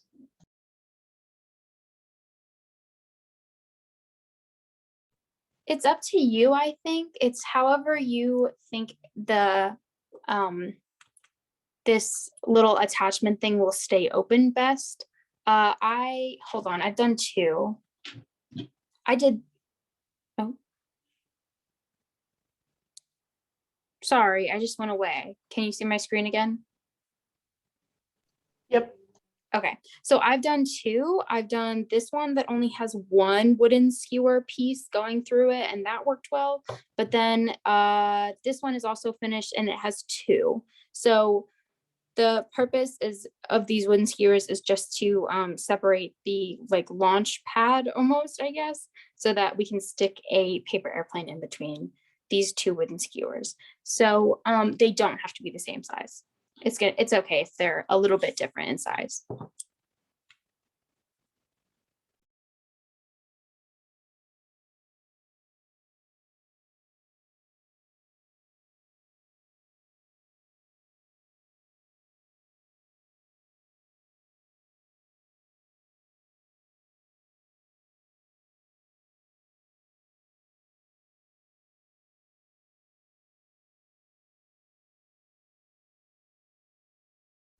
So Carrie, since we have this launcher, does it correlate to anything specific or anything like in the real world with aerospace, with like thrust or anything?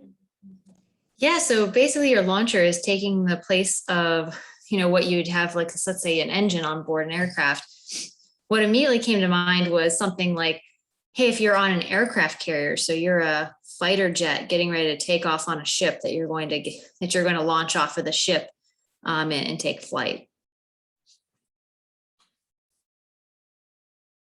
I think when you think about this, or I guess, are you guys going to do the rocket? You guys have rocket origami later that they have as an extra activity. But when you start talking about the launcher for something like that, that will take the place of the rocket fuel. Well, that's very interesting.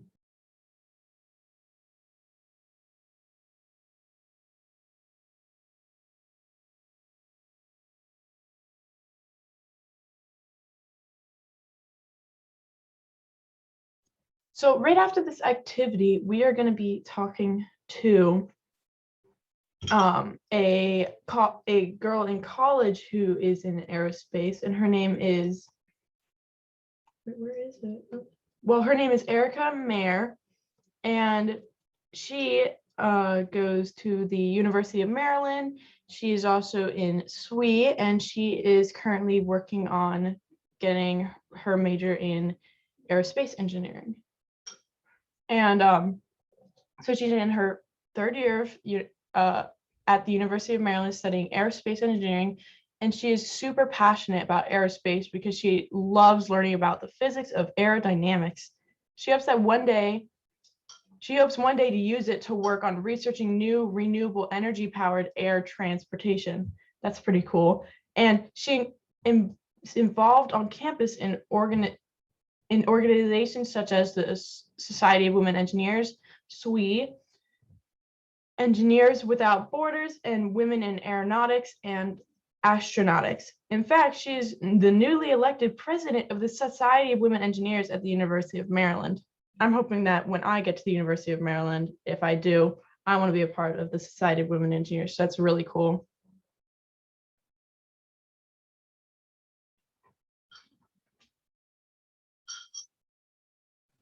So if anybody has a specific question that they would want to ask, I can answer it, or I can just keep going. I'm not sure. I just want to make sure that we have enough time to get through everything. Yeah, there's still one more hand raised. So while we're waiting for that to lower, Erica can tell us a little bit more about herself. Okay.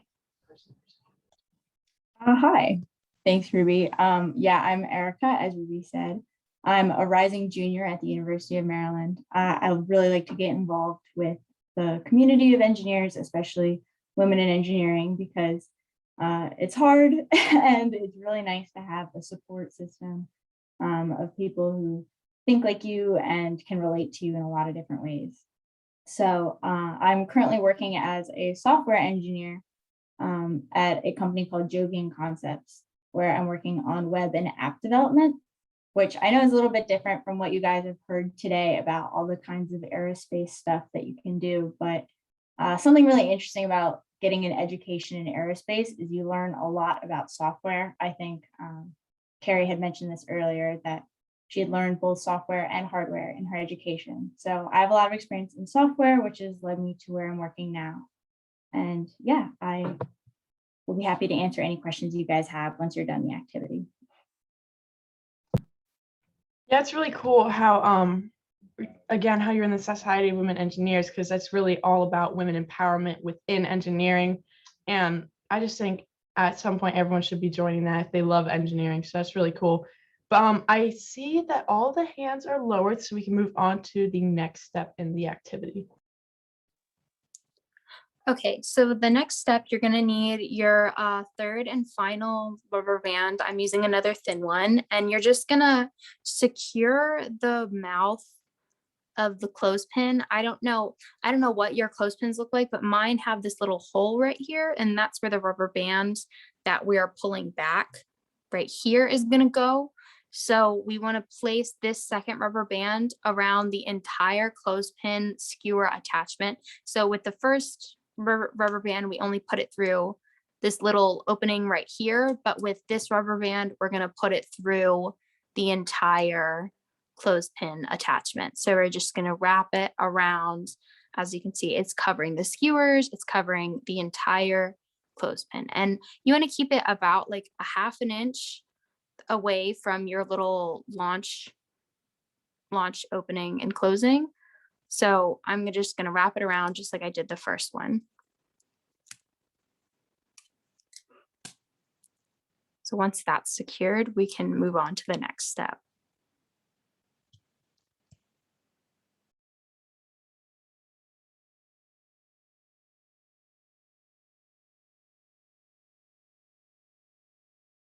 So when everybody is, if anybody's not finished with this step, raise your hand. And when you're finished, lower your hand so we can move on to the next step.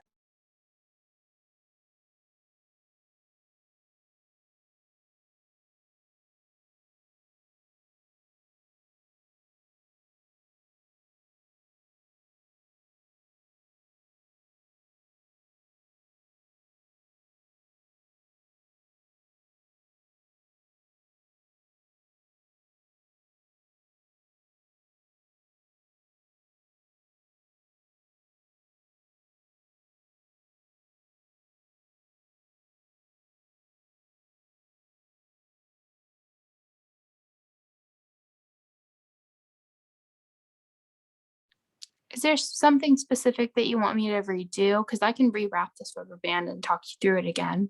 But I just kind of made sure that my rubber band was going around all the wooden things that I have. So the clothespin and the two wooden skewers. And it is at the end of the clothespin that's opening and closing like this. So as you can see, this rubber band is kind of getting stretched and it's opening and closing at the mouth. I think that answered a lot of questions because a lot of girls just lowered their hand, but we've got one more left. So I'll let you know when they lower it.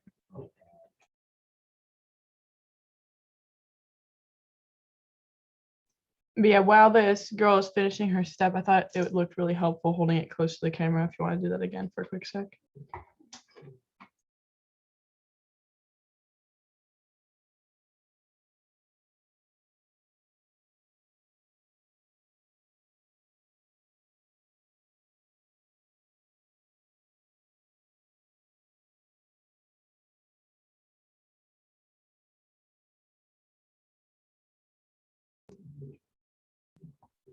So I see that your hand is raised. Again, if there's anything specific that you need help with, just let us know. We'll give you a few more minutes. Well, just a little bit more time to work on it before we move on to the next step.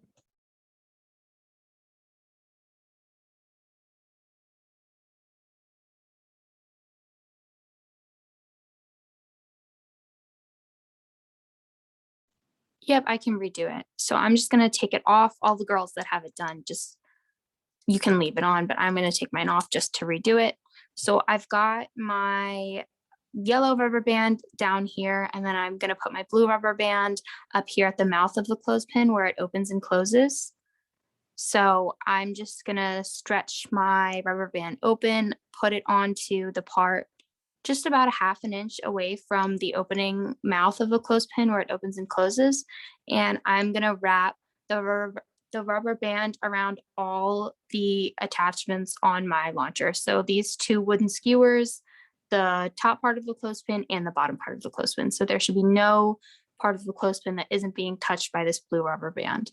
And then I like to stretch my rubber band out super far, make a figure eight, and then just, and then just keep wrapping the rubber band around a couple times until you feel it's snug, but not too snug. So for me, it was like 4 because I had a bigger rubber band, but it's however many you think you need. And then it should stretch open a bit when you open the mouth of the clothespin. So it's opening and closing right here. So because of time, I'll give you like 30 more seconds to finish it. Then we're going to move on to the next step. Again, if you, after camp, if you aren't able to finish it during camp today, after camp, you can join us at the help desk from 5 p.m. to 6 p.m. So we can give you like specific help with it if you have any issues still past camp. Let's move on to the next step really quickly. Okay, so the next step, you're gonna want to take the 2 wooden skewers that you cut, and you're gonna want to just work them into the 2, I'm gonna use one for right now. You're gonna work them in between these 2 rubber bands. So it helps if you just kind of wiggle the wooden skewers loose to create a little opening. It's a little bit difficult, but as you can see, there's a little opening right there that I have. And I'm gonna take this wooden skewer that I cut and just work it through. And, sorry. I'm gonna take it, work it through, and just push it underneath the rubber bands.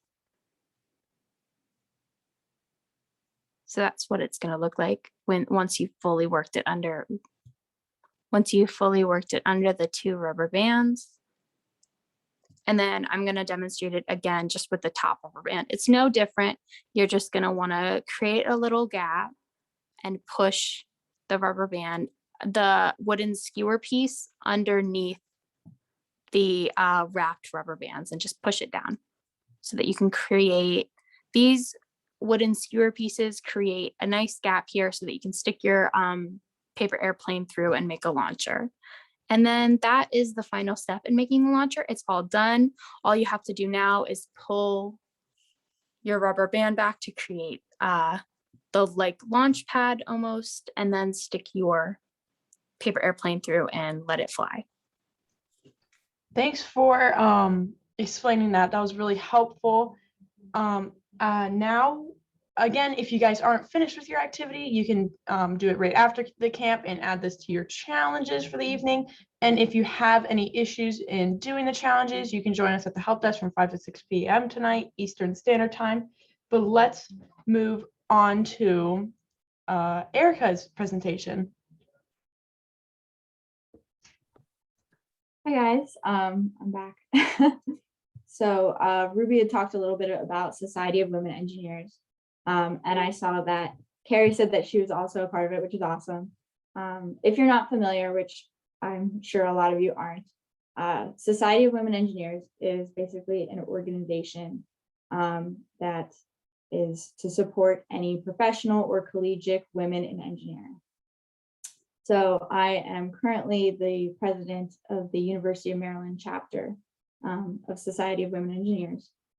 Basically what we do for our collegiate chapter, or like a college group, we do a lot of workshops. So if you come into college and you aren't really familiar with coding or programming, we have workshops that help you kind of learn and get to know the basics. We have social meetings so we can kind of get to know each other, see if we know people from our classes. And then we have different sort of companies come in and market themselves to us so that we can then market ourselves to them. So we have like companies like NASA will come and do events with us, and they'll advertise their internship programs, and in return we'll share our resumes, and they'll do interviews with us and resume checks. So it's really helpful in getting career ready. The whole organization is. And then as professionals, you can then maintain your membership of Society of Women Engineers. And you can just kind of get to know a lot of other women who are experiencing the same kind of things you are in engineering. And again, a great support system for when you're doing things that are hard in engineering. So Ruby, did you have any other questions for me? Yeah, I have a few. So why did you choose aerospace engineering? So for aerospace engineering in particular, I kind of always known I wanted to go into engineering in general. I went to a STEM high school and we had lots of engineering classes that I really enjoyed. And I always kind of loved like problem solving. So I was pretty sure about the engineering part. The aerospace was where I kind of had some decision making to do. I actually applied and got into University of Maryland as an undecided engineering major. And then on the accepted students day, they were calling the different types of engineering majors into different rooms to kind of give their little like talks. And I kind of just followed the aerospace people by accident. And the professor that was there giving his, aerospace spiel, if you will, talked all about like aerospace and kind of gave the same kind of talk that Carrie gave you guys today, where it's like, these are the basics, this is how it works, and this is what you'll learn. And I loved it.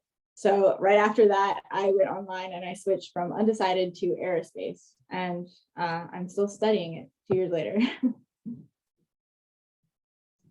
That's really cool how if you go into college not knowing what you want to do, there's still time to choose what you want to do, and they give you courses for like figuring out if you're undecided. It's cool that they have a course. And I was talking to this one lady and she was like, this camp that you're hosting is just the same exact thing, but for 4th to 8th grade girls. So for you guys, this is just the same exact thing that colleges do, but more into depth and more time over a few grade periods that you can like get to know each type of engineering. So that's cool how when you go into college, it's okay if you're undecided. It's okay if you don't know what you want to do.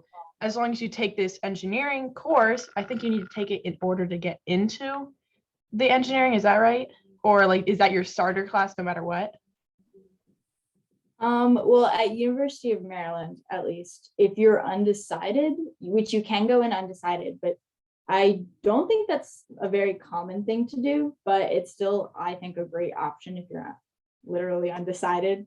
So you'll do like a 100 level class where you can kind of sample things and see what you like. It is a little bit harder, like aerospace specifically is a major that you can't really switch into unless you want to add like an extra year, because the courses are only like once a year and they're pretty hard, so you can't retake them or move things around in your schedule. So, but with like chemical, I know you guys were interested in that, and civil engineering, you can kind of, there's a little bit more leeway in switching and learning about the different stuff. So do some students switch the type of engineering they want to be in during college? Oh yeah. I would almost go so far as to say it happens to at least half of the engineering majors. I know a big switch is aerospace to mechanical. I personally will not be making that switch, but I do know a lot of people who have made it. And then civil to environmental is another one, but fire protection is a big one at UMD, University of Maryland. Sorry. Yeah.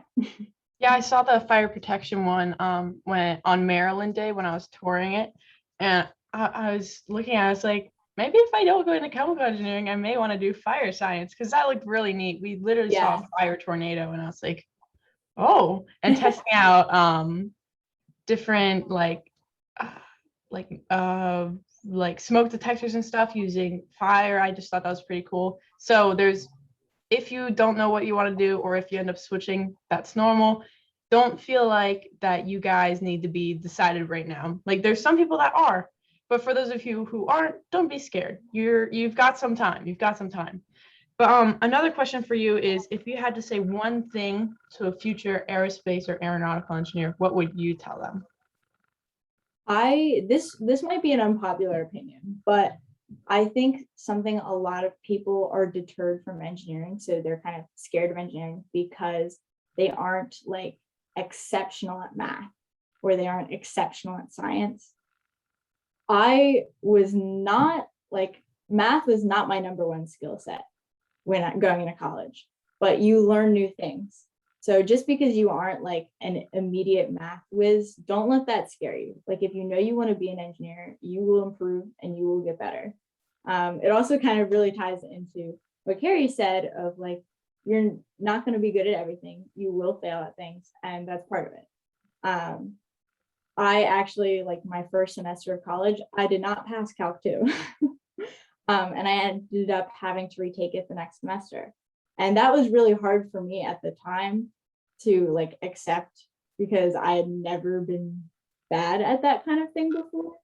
And for me, having to retake it was like the end of the world at the time. But retaking it, I got a much better grade. I learned so much more than I would have if I had just taken it once. And I ended up, learning a lot of really good lessons from having to retake it. So just because you aren't immediately good at something doesn't mean you can't learn it, doesn't mean you can't improve on the skill. So don't let being weak in one area shy you away from all of engineering. Yeah, like Carrie said, within high school, just if you know you're gonna go into engineering, a type of engineering, just take all the math and science classes that you can in high school so that you get out the like the hard stuff first before you go to college and have to start paying for things and stuff like that. Like for me, next year I'm taking a college course within high school, and I'm taking AP calculus. So I'm going to be taking that before college. So if I do end up messing up, I've got enough time to do it again, because I wanted to get calculus. I wanted to get it down because once you get calculus down, it's a little better down the road for calculus 2 and all that stuff. So like Carrie said, do your maths and sciences in high school as you're going if you know that you want to be in engineering. But another question I have for you is, like, throughout like your college career, is there any cool projects that you've done with like in college and like labs and stuff for aerospace? Yeah, actually, I've worked on a ton of projects, and that is one benefit I will say to going to these huge universities like UMD, like WVU, is they're big research universities. So if you want to get on a project that like a professor is learning about, you can. My first semester, I worked on this really cool research project. It was to observe free flying bodies at Mach 5, which, what does that mean? It's observing the different lift and drag components of different shapes and how they interact, I guess, in high-speed environments. So on this project, we put different shapes that we had designed and we 3D printed them. And we put them in something called a shock tunnel, which puts them at really high-speed shock waves and sees how those little like plastic figurines interact. And my group designed something like NASA actually has a study about how airfoils are the most aerodynamic shape, which an airfoil is a teardrop shape, how a lot of you guys I'm sure would know. And we did a little bit of a twist on that. And I think I'm not seeing right now. Is that better? I just removed my spotlight so that when you're speaking, you can be seen. Okay. But basically, I designed a shape kind of like almost a triangular version of a teardrop, and we put it in the shock tunnel, and it did really, really well. We actually got an award for it because it had like the highest lift with the lowest amount of drag possible to still have a very aerodynamic body. And it was something that sounded so complicated when I was learning about it, but doing it and being guided along by like grad students was just a really cool experience for me. And then the next project I worked on was a solar powered helicopter, which kind of sparked my passion for learning more about renewable energy and cleaner energy ways of air transportation. So I'm working on another research project next semester that is going to study all the different kinds of renewable energy powers for different aircrafts. So really excited for that.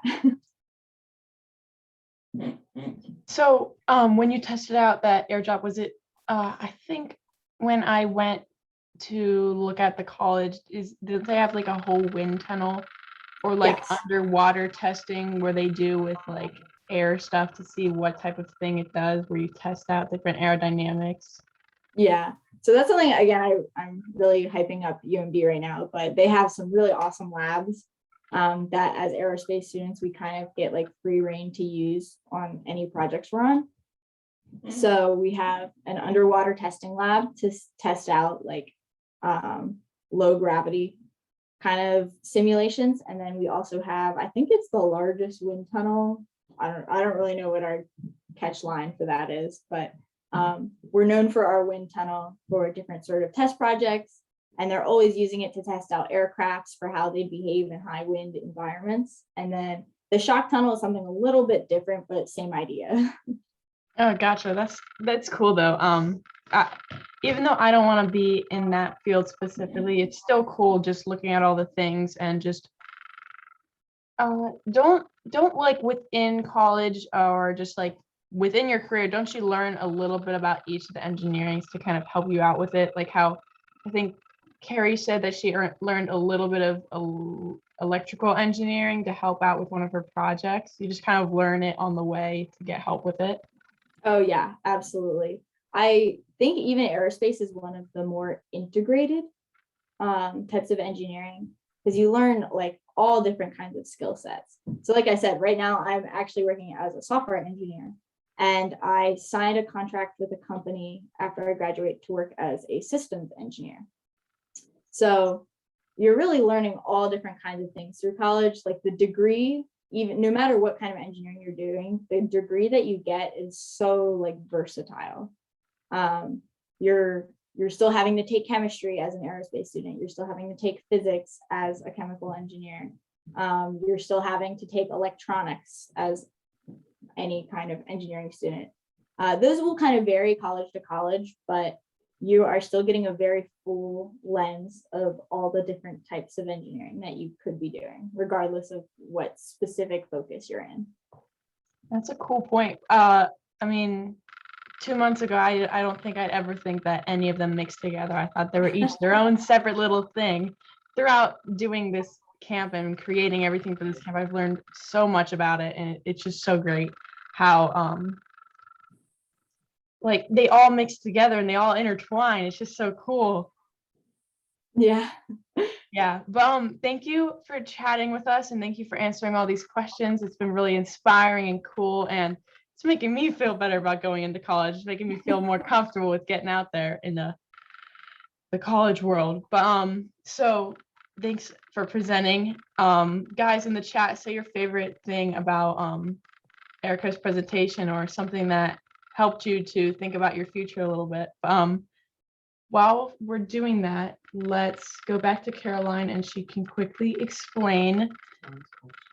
Oh, she was dropped. Oh, okay. Well, we'll move on to the Kahoot while we're waiting for Caroline to get back.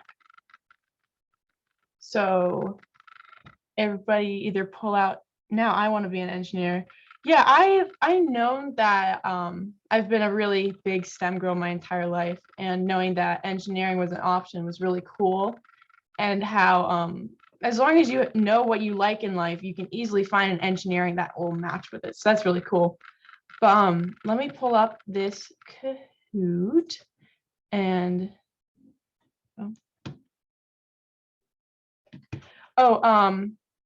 what is it? Carrie needs to go. So let's all thank Carrie really quickly for joining us and for giving that amazing presentation about what it's like to be an aerospace engineer. So everyone thank her really quickly before she leaves.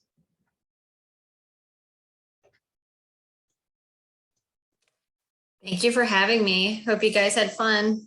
It was really fun. I couldn't have done this without you. You really helped me. So one more minute. I don't see any new people joining. So if there is another person joining, tell me in the chat. If not, I can just start it now. Oh, I think another person joined. Maybe. There's no hands up. Okay, I guess I'll just start it now. Okay.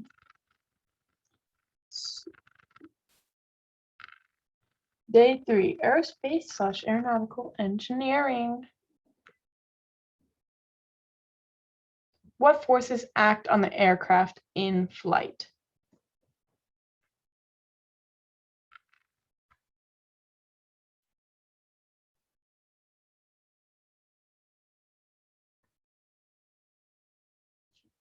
Yes, all of the above. You guys got that one right.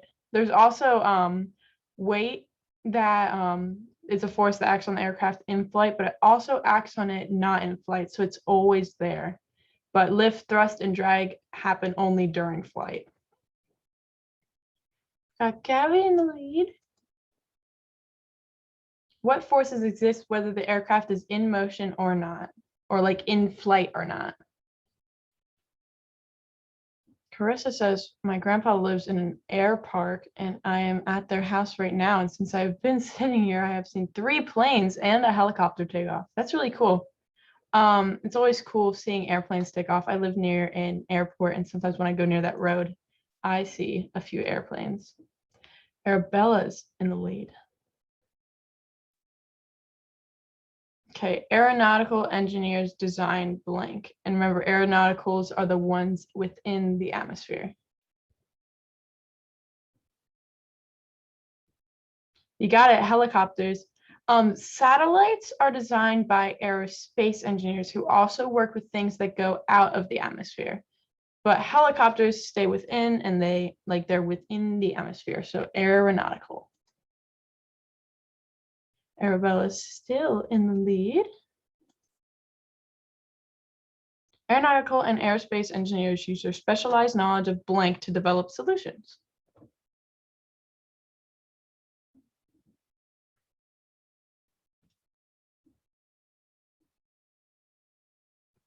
Yes, they use physics. Geology is more about Earth and electricity is for electrical engineers, but well, they do learn about electricity, but that is like it's learned to help them out in aerospace, but their specialized knowledge is in physics. That was too much. That was a little bit of a trick question.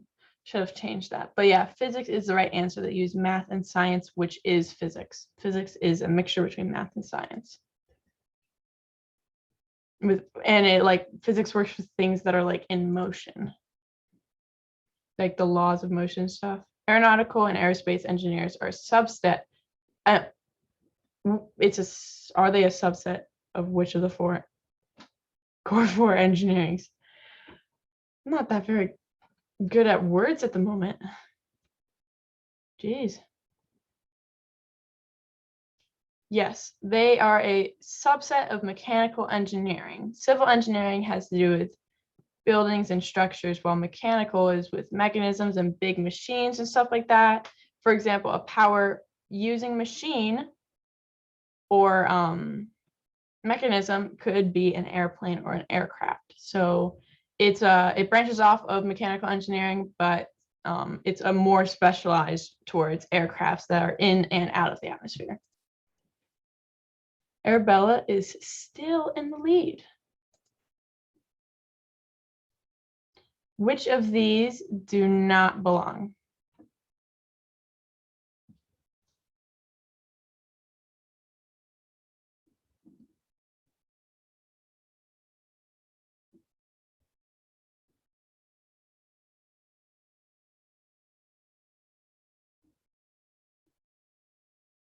bridges do not belong because satellites have to do with aerospace and jets and rockets, because aerospace also deals with things inside and outside of the atmosphere. So satellites, jets, and rockets all have to do with aerospace, and bridges has to do with civil engineering, which we will also be going over tomorrow. But yeah, Arabella is still in the lead. Aeronautical and aerospace engineers are blank.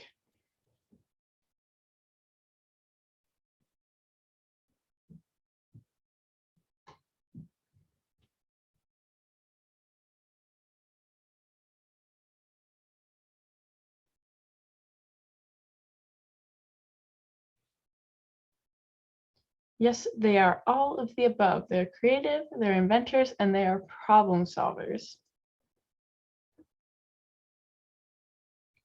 Arabella is still in the lead.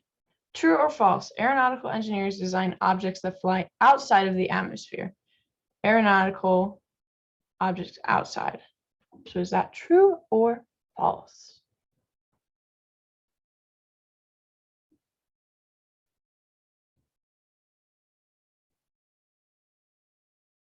It is false. Aeronautical focuses on things that are within the atmosphere, while aerospace focuses on inside and outside. So aeronautical within the atmosphere and aerospace in and out. True or false? Aerospace designs objects to fly inside and outside of the atmosphere. Kind of just gave away that one. Oops. But yeah. Well, yeah, aerospace focuses on things that fly inside and outside. You may get a little confused, like aerospace should be different than aeronautical, but aerospace is the range of inside and outside, while aeronautical focuses more on the stuff that are inside, but aerospace focuses on both. Is that Caroline coming back? I think so. So,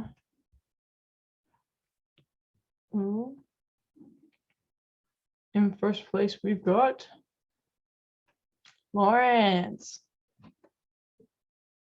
I think this was the best one. Yeah, I think we got a lot of answers correct on this one. So I'm glad you guys learned a lot today. So let me get out of that.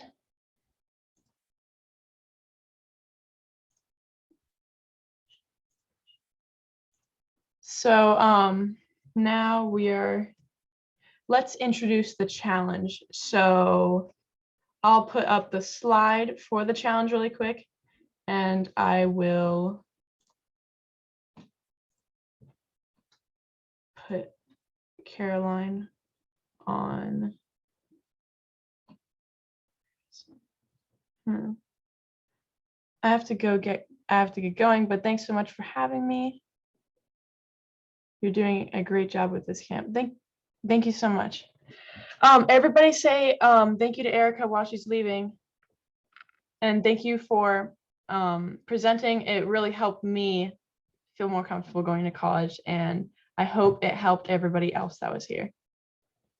So Caroline, why don't you explain the challenge for this evening? Definitely. Sorry, I had some connection issues, so I dropped off for a little while. Did you want me to present it through the overhead thing? No, it's fine. We've got it right here. Okay. So what you guys are going to be doing is building another rocket, not similar, but another paper rocket, just like I helped you do, but this one's a little bit more complex. And what you're going to want to do is see how you can improve the rocket or improve how the rocket launches. You're going to be using like a straw and your own breath to kind of like push the rocket upwards and make it launch. But there are so many things that you can do to improve like on your own. I found that when I improved the straw that I blow into a little bit, the rocket launched a little further. So you just want to make sure that you are wearing your safety goggles for this when you're doing the challenge, and when you're using your scissors, make sure that you have a parent nearby. By the way, for this challenge, we added a QR code of the video for it. It's a cute little video. It's a little quick one, but we advise that you watch the video while doing the challenge because it's very helpful step by step. And yeah, so at the top here, go back one slide to the big screen of it.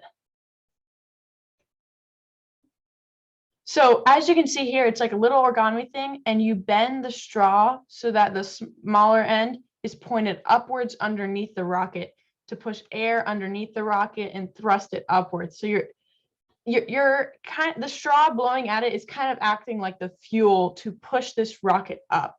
Can we use something else other than a straw? Can we use something else other than this? Can you explain that a little bit?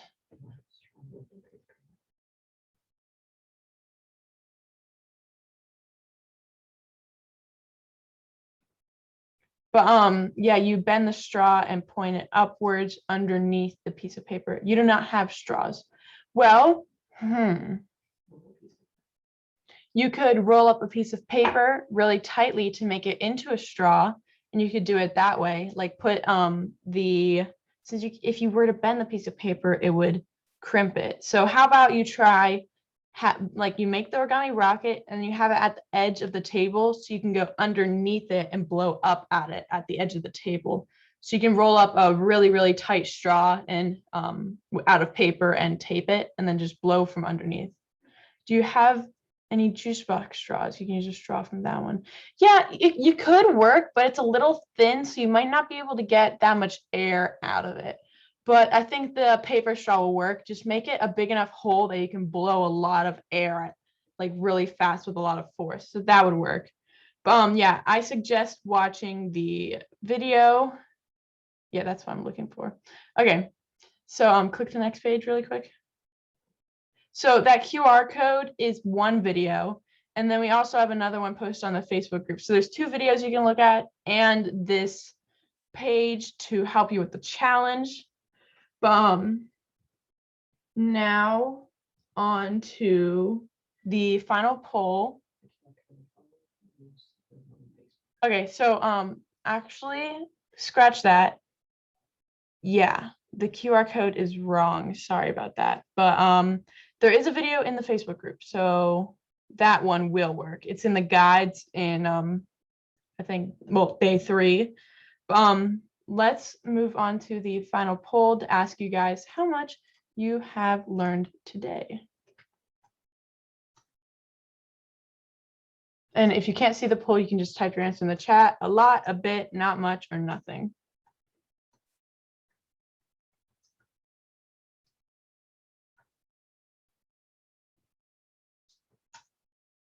Seems to be majority know a lot about aerospace. So I'm really glad about that. Okay, yeah, we just put the link to the video in the chat in case you can't find it in the Facebook group, so that will help.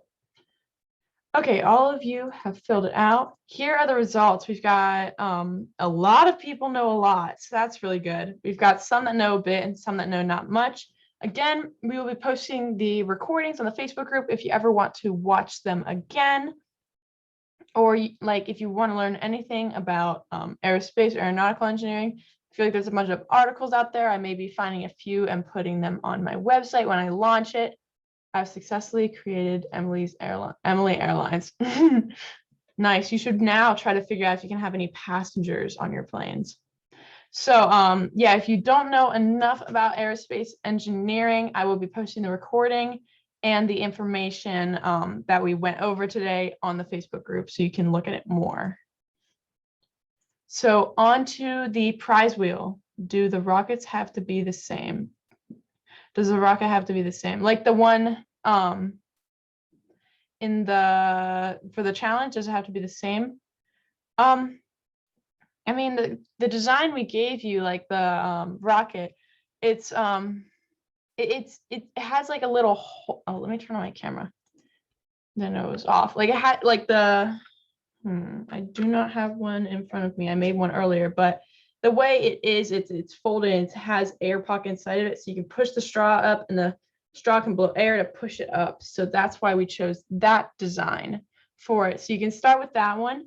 If you end up finding a better design online, then you can improve it that way, or you can pick, make it smaller, or you can use a lighter material. But there's a lot of ways you can improve the origami rocket. So let's move on to telling you again about today's challenge. So let me show you that. So today's challenge, try making improvements by thinking like an engineer. You can improve your paper airplane design from earlier, or you can find another one.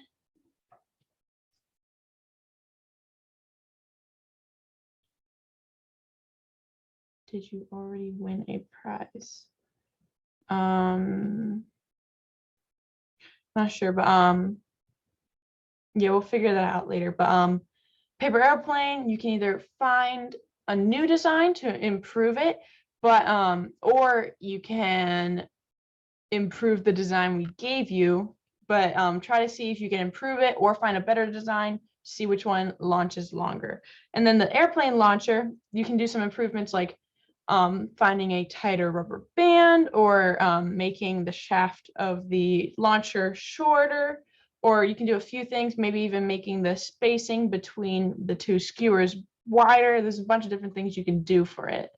And then the origami rocket, you can make the rocket smaller by using a smaller square piece of paper, or you can use a lighter material, or even making it bigger might help. Who knows? But again, if you finish any of these, you can post your video or photo on the Facebook group.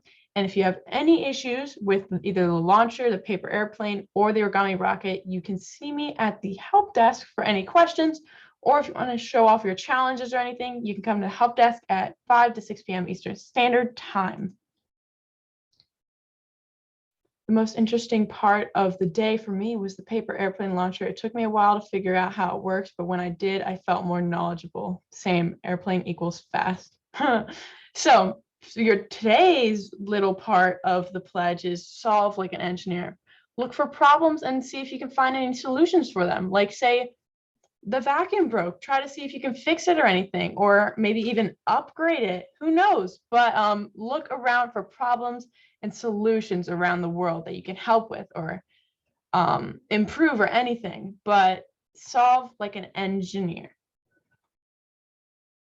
So again, thanks to the Aeronautical and Aerospace Engineering team. Thank you, Maddie, for helping with the prize wheel. Thank you a lot, Caroline, for helping with the activities. It was really helpful the way you kept explaining everything and went over things again. It was very helpful. And thanks again, they aren't here right now, but thanks again to Carrie and to Erica for helping us learn a little bit more about aeronautical and aerospace engineering. So I'm going to end up thanking them a lot later, but they really helped me to give you guys role models to look up to and talk to and ask questions to like you did today. But thank you to them. But also, thanks again to the campers and parents. Without you guys, we wouldn't have a camp. Without people to have the camp for, we wouldn't have this camp. So thank you so much for coming every day, participating, posting on the Facebook page. It's been really fun seeing your journey through the engineering process every evening. And I hope to see you all tomorrow. So have a good evening. And thank you guys for coming.